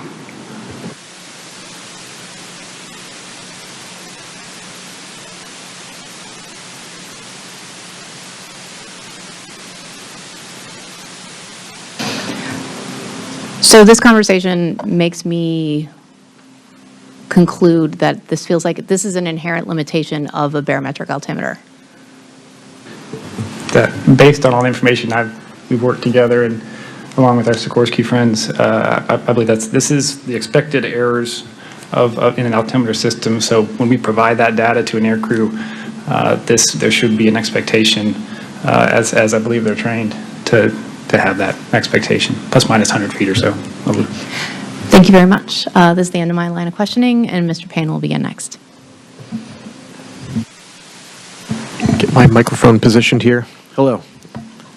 I'm going to follow on with specifically pilot operational considerations, and we talked a bit more about stacking errors, and we touched upon setting the Colesman window correctly. I'm going to come back to that. So I'll start with Ms. Lewis, and I'll have some questions for Mr. Bradham also later, as he's an experienced Black Hawk pilot. It's my understanding. Ms. Lewis, earlier you described briefly setting the altimeter, or your operations around that area. As a pilot, can you walk us through in detail the process of setting the altimeter according to the Army's operational procedures? Yes, as part of the cockpit equipment checks, the barometric altimeters are set generally based off of the local ATIS information. And then it's compared to the known field elevation. And as long as there's not more than a 70-foot error, then the altimeter is considered reliable for flight. Sure. I want to get into a bit of a discussion about the known field elevation. So you cross-check, obviously. Once you've set the altimeter according to the ATIS, there's a 70-foot allowance. My next question goes into, how do you determine the field elevation for those who are unfamiliar in the audience? Where do you get that data from? Field elevation is published on airport diagrams. It's published on approach place. It's published in a number of places for airports that we operate in and out of. Sure, for operational airports. So continuing on with maybe where your unit was based, is it tribal knowledge or an official part of Army procedures to discuss if there's changes in elevation between where the measurement is taken, which for FAA airports typically at the highest point on the runway, if you're starting or performing that check, as you said, prior to rotors turning, are you do the Army's procedures account for a difference in the airport topography when you make that check and try to fall within the 70 feet? The Army procedure is to check tower setting against the setting for field elevation, and that it's unreliable for flight if more than 70-foot error exists. Sure, okay.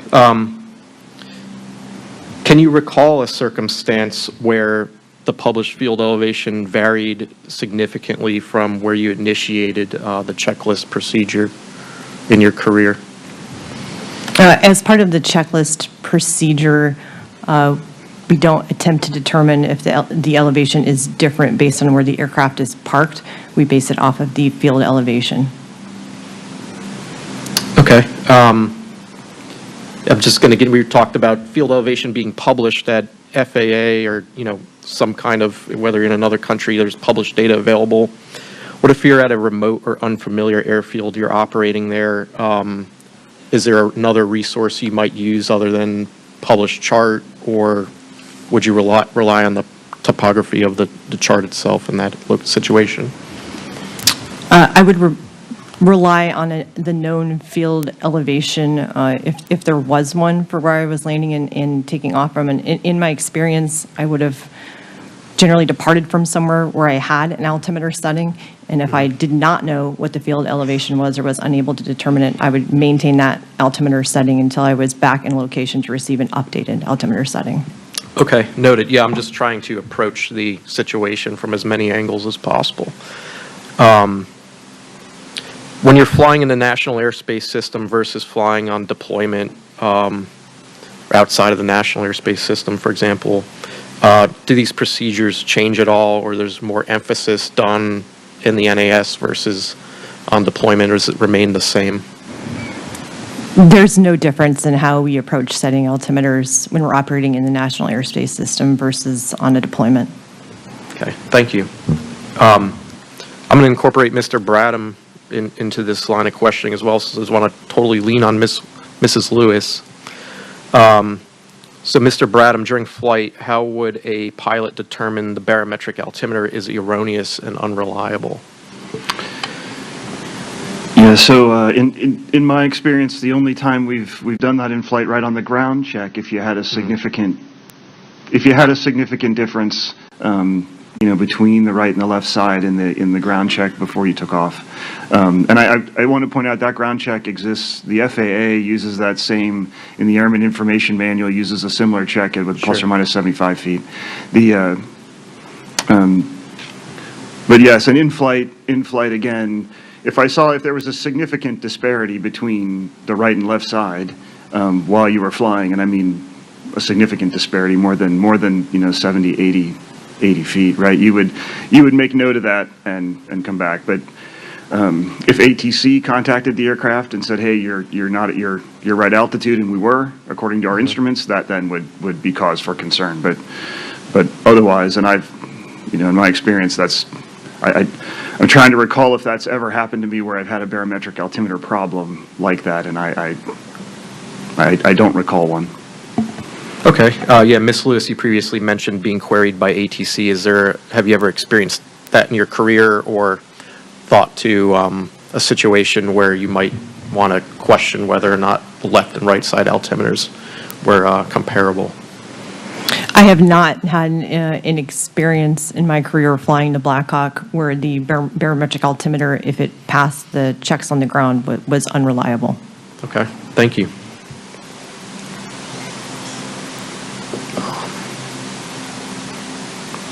Let's say hypothetically you had a crew and the two pilots did detect an offset between the right and left baro altimeters. I'll start with Ms. Lewis. What would they do? And then as a follow-up, would there be anything in the Army's operational procedures that would require the pilots to make a report or report it to maintenance?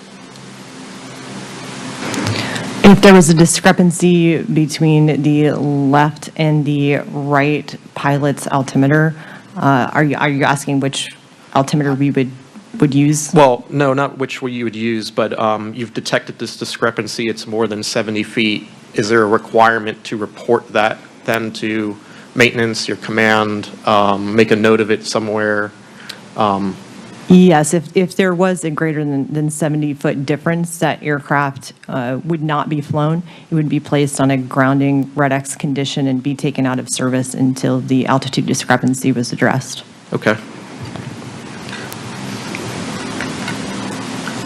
I'm going to come back to this question, and you touched on it previously. You said you preferred a different altimeter for different type of operation, different flight regime. In the Army procedures, is there ever an operational area where you would cross-check between the barometric altimeter and the radar altimeter? In my experience, in a situation where I was flying close to the ground, maybe 500 feet and below, if I was supposed to be at an MSL altitude, but I was flying low to the ground, in my experience, I would be referencing or cross-checking both instruments in that situation. Okay. I understand it would be difficult because it would depend on where you're operating. If you're over sea level, obviously that calculation's much easier.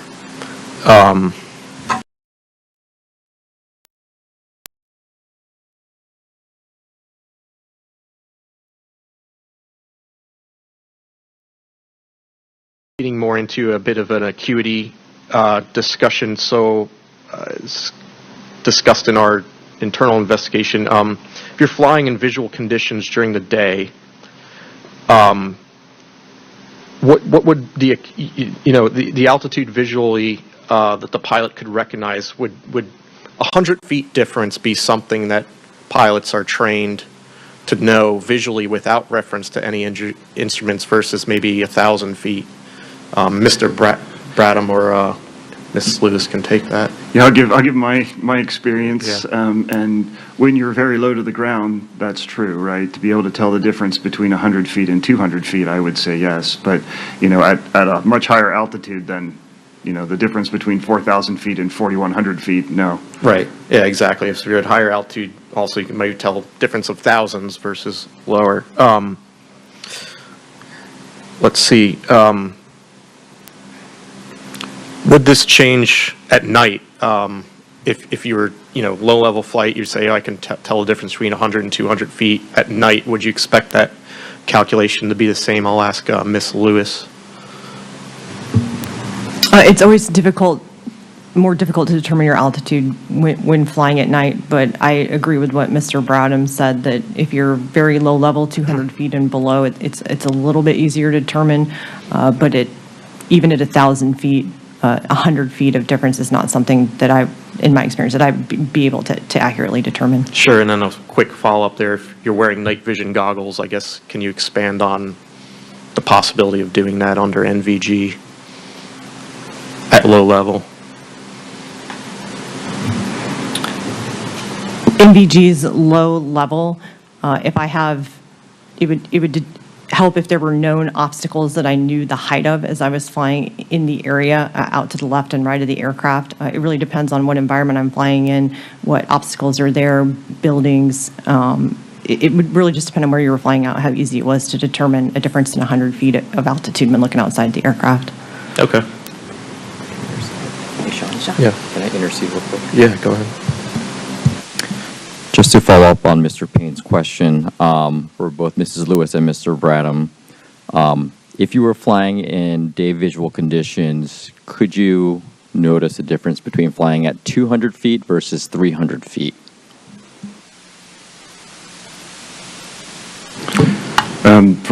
That's a difficult question to answer. From my experience, I would have to say that would depend very much on the terrain that was around and how familiar I was with that terrain.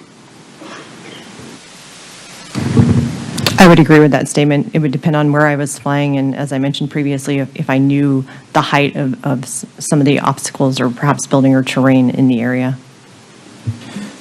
So to clarify, if you were not familiar with the terrain that you were flying through, then what does the answer change? Can you just restate the question once just to make sure If you're not familiar with the terrain you're flying through, could you pick up on a difference visually looking out the window between flying at 200 feet versus 300 feet? Is there enough of a difference at those altitudes? Yeah, that's a difficult question to answer. I'm not sure if you'd be able to resolve that difference. I agree. I don't know that I could 100% accurately determine the difference in altitude. And my question was for days, so just to confirm my understanding, at night and under NVGs, it would be even more difficult to make that distinction? Yes. Thank you.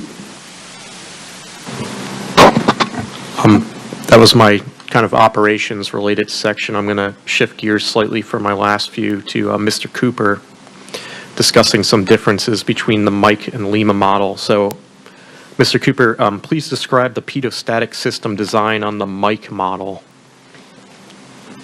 Do you want to explain what the Mike model is?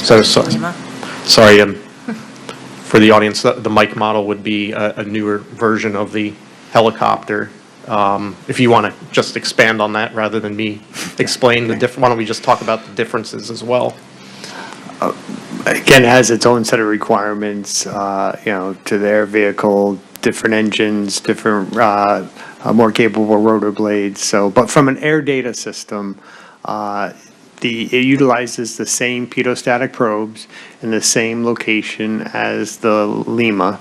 That is unchanged. It employs air data computers, ADCs. There is less plumbing because there are no, I would call them analog instruments equivalent to what is in the Alpha or Lima. So those probes feed directly, they feed the air data computers. The air data computers feed multifunction displays with digital data. And then those same ADCs through a redundant path provides air data information to the flight controls or any other subsystems within the aircraft which needs that information. There are two ADCs. Each go to their respective pitot probe, and the static, just as with the Alpha and Lima, is crossed. So there's the redundancy there. Okay, so in summary, you've replaced, you said, well, older analog digital systems, there's less tubing because you have two ADCs and a glass panel display. I guess my ultimate question would be, given the differences between the Lima and the mic, would you expect more accuracy out of the mic versus the Lima in terms of displayed altitude? Again, we talked about static source error and instrument error. I would expect improved accuracy for the instrument error aspect. The static source error is not changed. Thank you.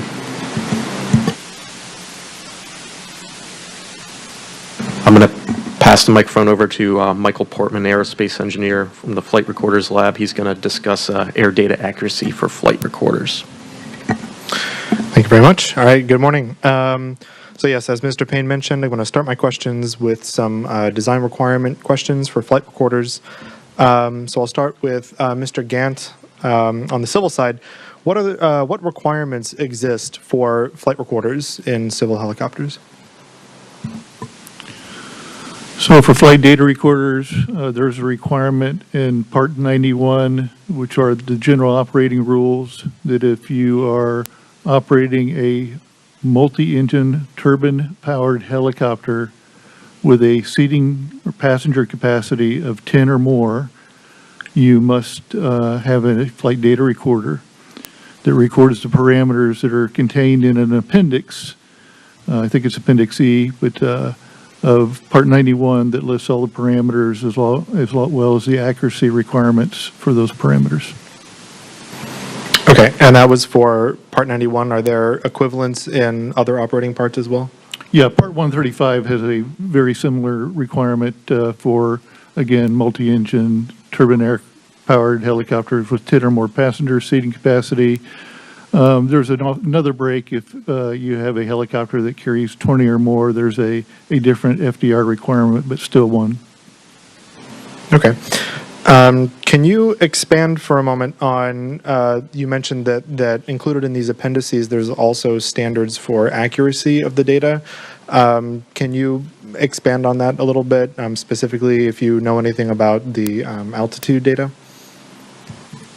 Yeah, I think in the Part 91 Appendix E, I'll say the standards, as I read them, are fairly loose. I mean, for accuracy for the altimeter, I think it reads from anywhere from plus or minus 100 to up to plus or minus 750 feet with a resolution of, I can't remember, either 130 feet or 150 feet on readout. Thank you. One more question for you, Mr. Gant. What methods does the FAA require to ensure the continued accuracy of recorded flight data? Yeah, so there's no specific rule that says how often you need to be, I'll say, interrogating a installed FDR to see if it's still providing realistic data. However, in the technical standard order, as well as in our advisory material, it is incumbent upon either the manufacturer of the FDR or the installer to come up with a maintenance program. And then our recommendation in the advisory material and AC 21-141B is that a reasonableness check for the FDR should not exceed being done beyond 18 months.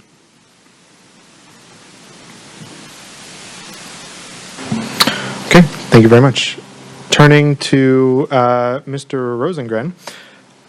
So looking at the design of the flight recorder system on the UH-60L, it's my understanding that this system was added after the initial production of the UH-60L. Can you just explain a little bit about when that occurred and what the motivation was for installing that system? Yes, sir. So it was we call it a commercial off-the-shelf or COTS solution that we bought for the Integrated Vehicle Health Monitoring System, IVHMS. It included both a health and usage monitoring system, so a PCMSA card that a data card. I can't tell you what PCMSA stands for. A data card that you could pull out and download the parametric data that's also sent to the flight data recorder that we used for accident investigation, such as this. And so that IVHMS, the Integrated Vehicle Health Monitoring System, produces COTS. It was around the mid-2000s. So in 2005 and 6 is when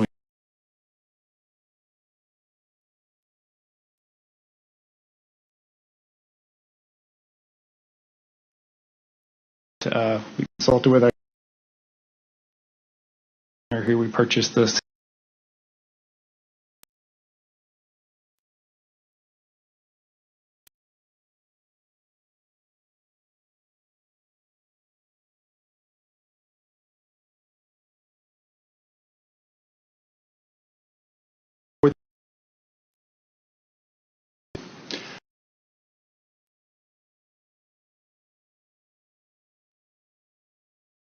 Component and DO-178 were considered to make sure that and so when we did the modification work, we got an airworthiness release from the Airworthiness Authority, the modification work order to and then before we went through the installation. Okay, and then I'll follow up specifically on the parametric data side of things. Did you have any standards or ideas that you had for what sort of things you wanted to be recorded, or what accuracy you wanted those things to be recorded with? So the main reason we were putting the system on was twofold. It was for the health and usage monitoring system, which as the gentleman referred to is our maintenance program that we use. So we download those parametric data after each flight or weekly, and we take a look at the data, make sure it's mainly there for regime recognition. So by regime recognition, that's where we try to determine how the aircraft was flown, so that if we have any particular parts lives that are depending on how aggressive or non-aggressive you fly the aircraft is dependent, then we can determine that from the parametric data that regime was in, and then we can decrement the parts lives appropriately. Thank you. Next question. Which standards, or are there standards that exist that the Army uses or requires for the accuracy of the recorded flight data on the UH-60L? So we had a digital source collector operation requirements document back from 1996. We have to provide that if we haven't done that already. And in that standard, it was encouraged to have a commercial off-the-shelf solution, for which we did. So we didn't give the vendor we bought the commercial off-the-shelf solution from a data accuracy requirement. We did make sure that since it was commercial off-the-shelf, we made sure that it met the airworthiness requirements. But that it was capable to do the health and usage monitoring system requirement, as well as the flight data recorder function.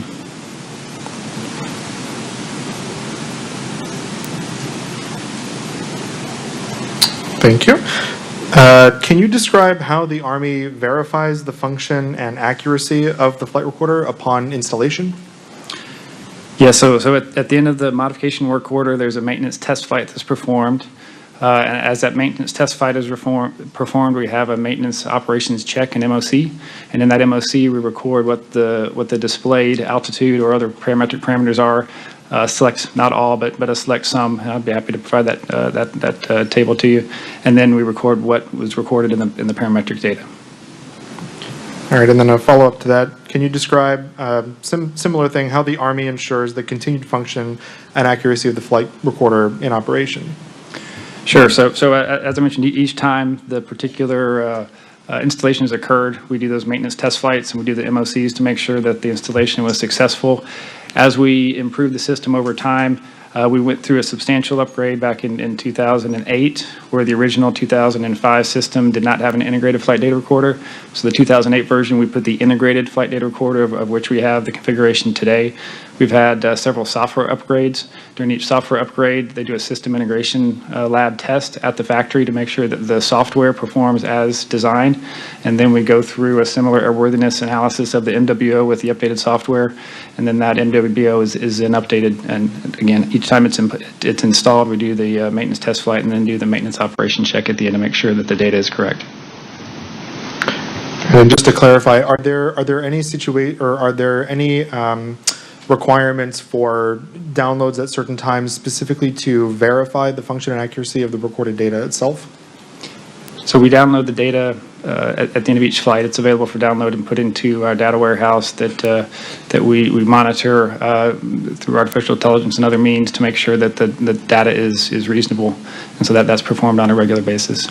And is that specifically for you mentioned for doing, usage and vibration analysis and whatnot. Is that specifically for that, or is it to look at a broad spectrum of parameters? Yeah, there's 3 specific parameters we look at. I can get to those particular parts, but there's 3 specific parameters we look at to make sure that the vibration data is not over any exceedances. And if those particular parameters are over exceedances, then we do an on-condition change to those parts. Okay, thank you. Moving on to some operational questions, although I am going to stick with you, Mr. Rosengren. Yes, how is the flight recorder data used within the Army? I know you'd mentioned that it's mostly used for this vibration analysis. Is there any other example of, or any times that you can think of where download of the FDR data or the flight recorder data of any type has been performed for reasons other than those you had mentioned? In the operational Army, there hasn't been. There has been programs over the years where we try to do a flight operations quality assurance type of effort. So those efforts have been done where we've used the downloaded data to do flight recreations, mission rehearsals, those sorts of things. But that never got out to the operational Army.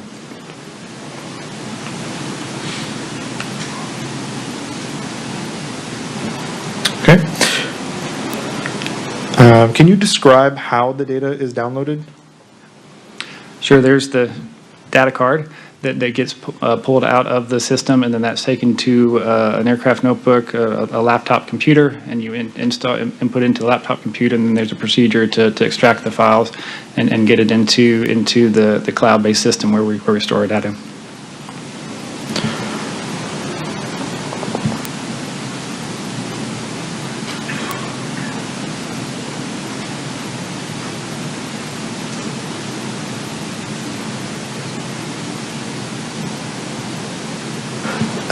Another question for you. When looking through the data, we did notice that that there is no GPS global positioning system data that is recorded on the flight recorder. Can you just explain why that is? Yeah, as was mentioned before, the 60 Liam is an analog aircraft, and so when we did the modification work order and the installation to put the system on the aircraft, we got the signals that were available, and those signals were not available for incorporation into the integrated vehicle health monitoring system. Thank you. One last question as I'm wrapping up, this time for Mrs. Lewis. On the UH-60L, the air data transducer provides pressure altitude information to the heads-up display. I'm curious, in your experience, have you ever done a cross-check while using the heads-up display between that altitude and the altitude that's in the barometric altimeter? Sir, in my experience, using the heads-up display would be for low-level flight under night vision goggles, and I would not be referencing barometric altitude in my heads-up display.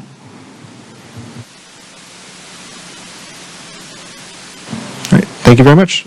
I'll turn it back over to Mr. Shin. Mr. Fuchs, can you pull up Exhibit 7 Kilo Juliet, page 23? For the witnesses, that's the presentation backup slides that has the diagram for the right barometric altimeter and the uncorrected pressure altitude that it feeds to the helicopter's transponder for the UH-60L, and how that pressure altitude data gets transmitted to ATC ground radar and also out to ADSB. So, Mr. Bradham, on the UH-60L, if the right barometric altimeter provided inaccurate altitude indications, regardless of the source of the error, would the transponder transmit that inaccurate pressure altitude through to ground stations? Yeah, so the transponder on the right side has an encoder, and the encoder sends a signal in 100-foot increments, and that signal is based on pressure altitude, so it's referenced to 2992 as the Colesman window. So if the pilot made a mistake and put the wrong Colesman window setting in, or the setting was not indicative of the true static pressure, that error would not be transmitted. But any other errors in the system would be transmitted. But the encoder is transmitted in, it's only in 100-foot increments. So, yeah. Cool. Thank you. And Mrs. Lewis, for the UH-60L, are there procedures for what pilots should do with the transponder's functions if they detect that the right barometric altimeter has become unreliable during flight? For the UH-60 Lima, the transponder is required for flight. So if there was an issue with the transponder, the aircraft would return to whatever station it departed from, and that issue would be addressed before flight was continued with that aircraft. I'm sorry, if I may, could I just add one point that the encoder, it's sending in 100-foot increments.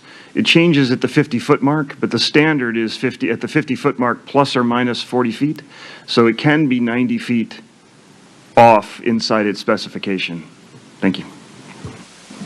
And Mrs. Lewis, to clarify, if the right barometric altimeter was determined to be unreliable during the flight, knowing that it transmits its encoded altitude to the transponder, is there any procedures to disable the altitude reporting function on the transponder, or do you just leave it alone?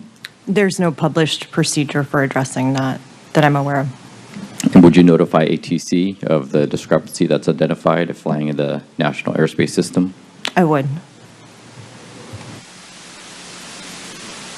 Mrs. Lewis, going back to one of the previous questions about cross-checking between the left and right altimeters, and this is a question that Mr. Bradham can answer as well. Is there a published procedure for pilots to cross-check between the left and right side for accuracy between the two altimeters? The check is against field elevation. It's not between the two altimeters. So the 70-foot error, if field elevation was 0 feet, one could be 70 feet and the other one could show minus 70 feet. So it's not an error between, it's not checking for error between the two, it's the setting against field elevation. Yeah, no, I concur.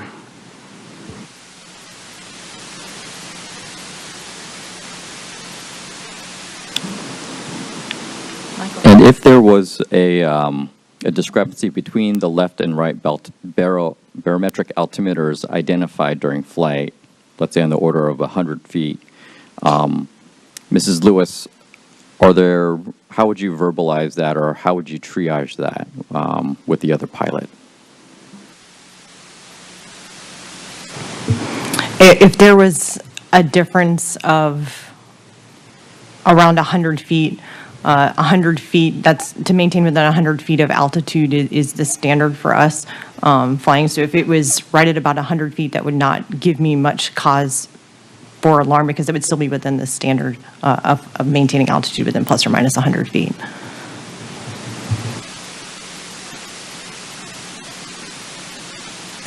Mr. Bradham, when you were saying the additional 40-foot change on the transponder altitude, do you have documentation of that you could provide? So the encoder standards, it's mil-spec 81852, which was the mil-spec for the altimeter. When in the encoder section, it says the standard is at the 50-foot mark plus or minus 40 feet from that. And so it's in mil-A 81852, it's paragraph 356, and under encoder it said the switching point shall be at altitudes 50 feet plus or minus 40 feet removed from the nominal indicated altitude. Thank you very much. Thank you. Michael Portman has another question. Sorry to circle back. Just one last question for Mr. Gant. In Part 135, Appendix E, you had mentioned that there were standards for accuracy, in this case for altitude, that can vary between plus or minus 100 feet to plus or minus 700 feet. Can you clarify that those standards are plus or minus 100 feet that is recorded on the FDR as compared to what? I would have to defer that question to get back with you folks. Okay, thank you.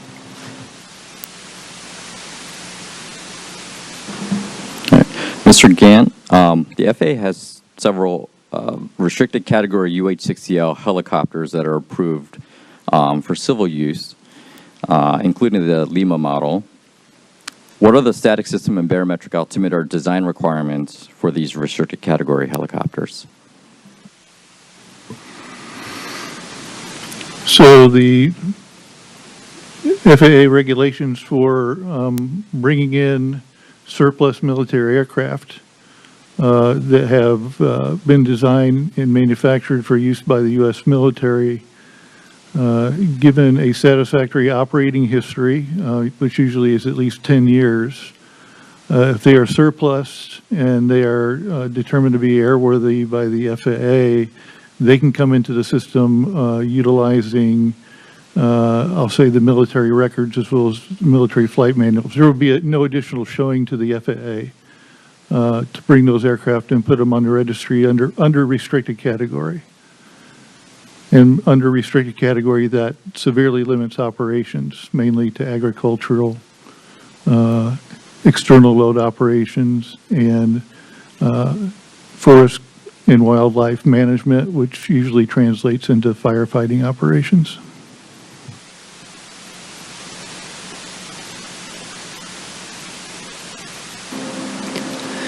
Mrs. Lewis, can you just clarify for us, when flying low level, what would be the primary instrument you would reference for altitude? The radar altimeter, in my experience. And would that change when flying on a helicopter route with a ceiling? If it's a published MSL route, I would still be referencing radar altitude, but I would also be taking barometric altitude into more consideration than what I normally would be if I was flying at a low altitude, if that makes sense. Okay.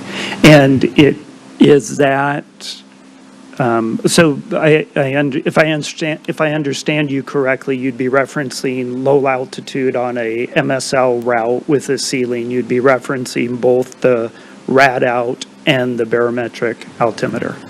Yes. And is that trained or is that a personal technique?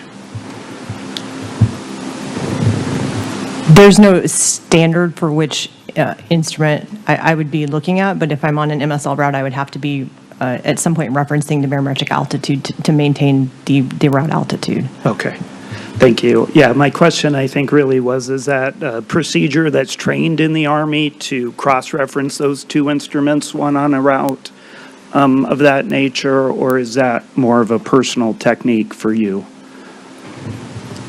I would say that's more of a personal experience-based technique for me, but also coming back to if I'm on a published MSL route, the only way for me to maintain the prescribed altitude for that route would be to utilize my barometric altimeter as well. Understood. Thank you.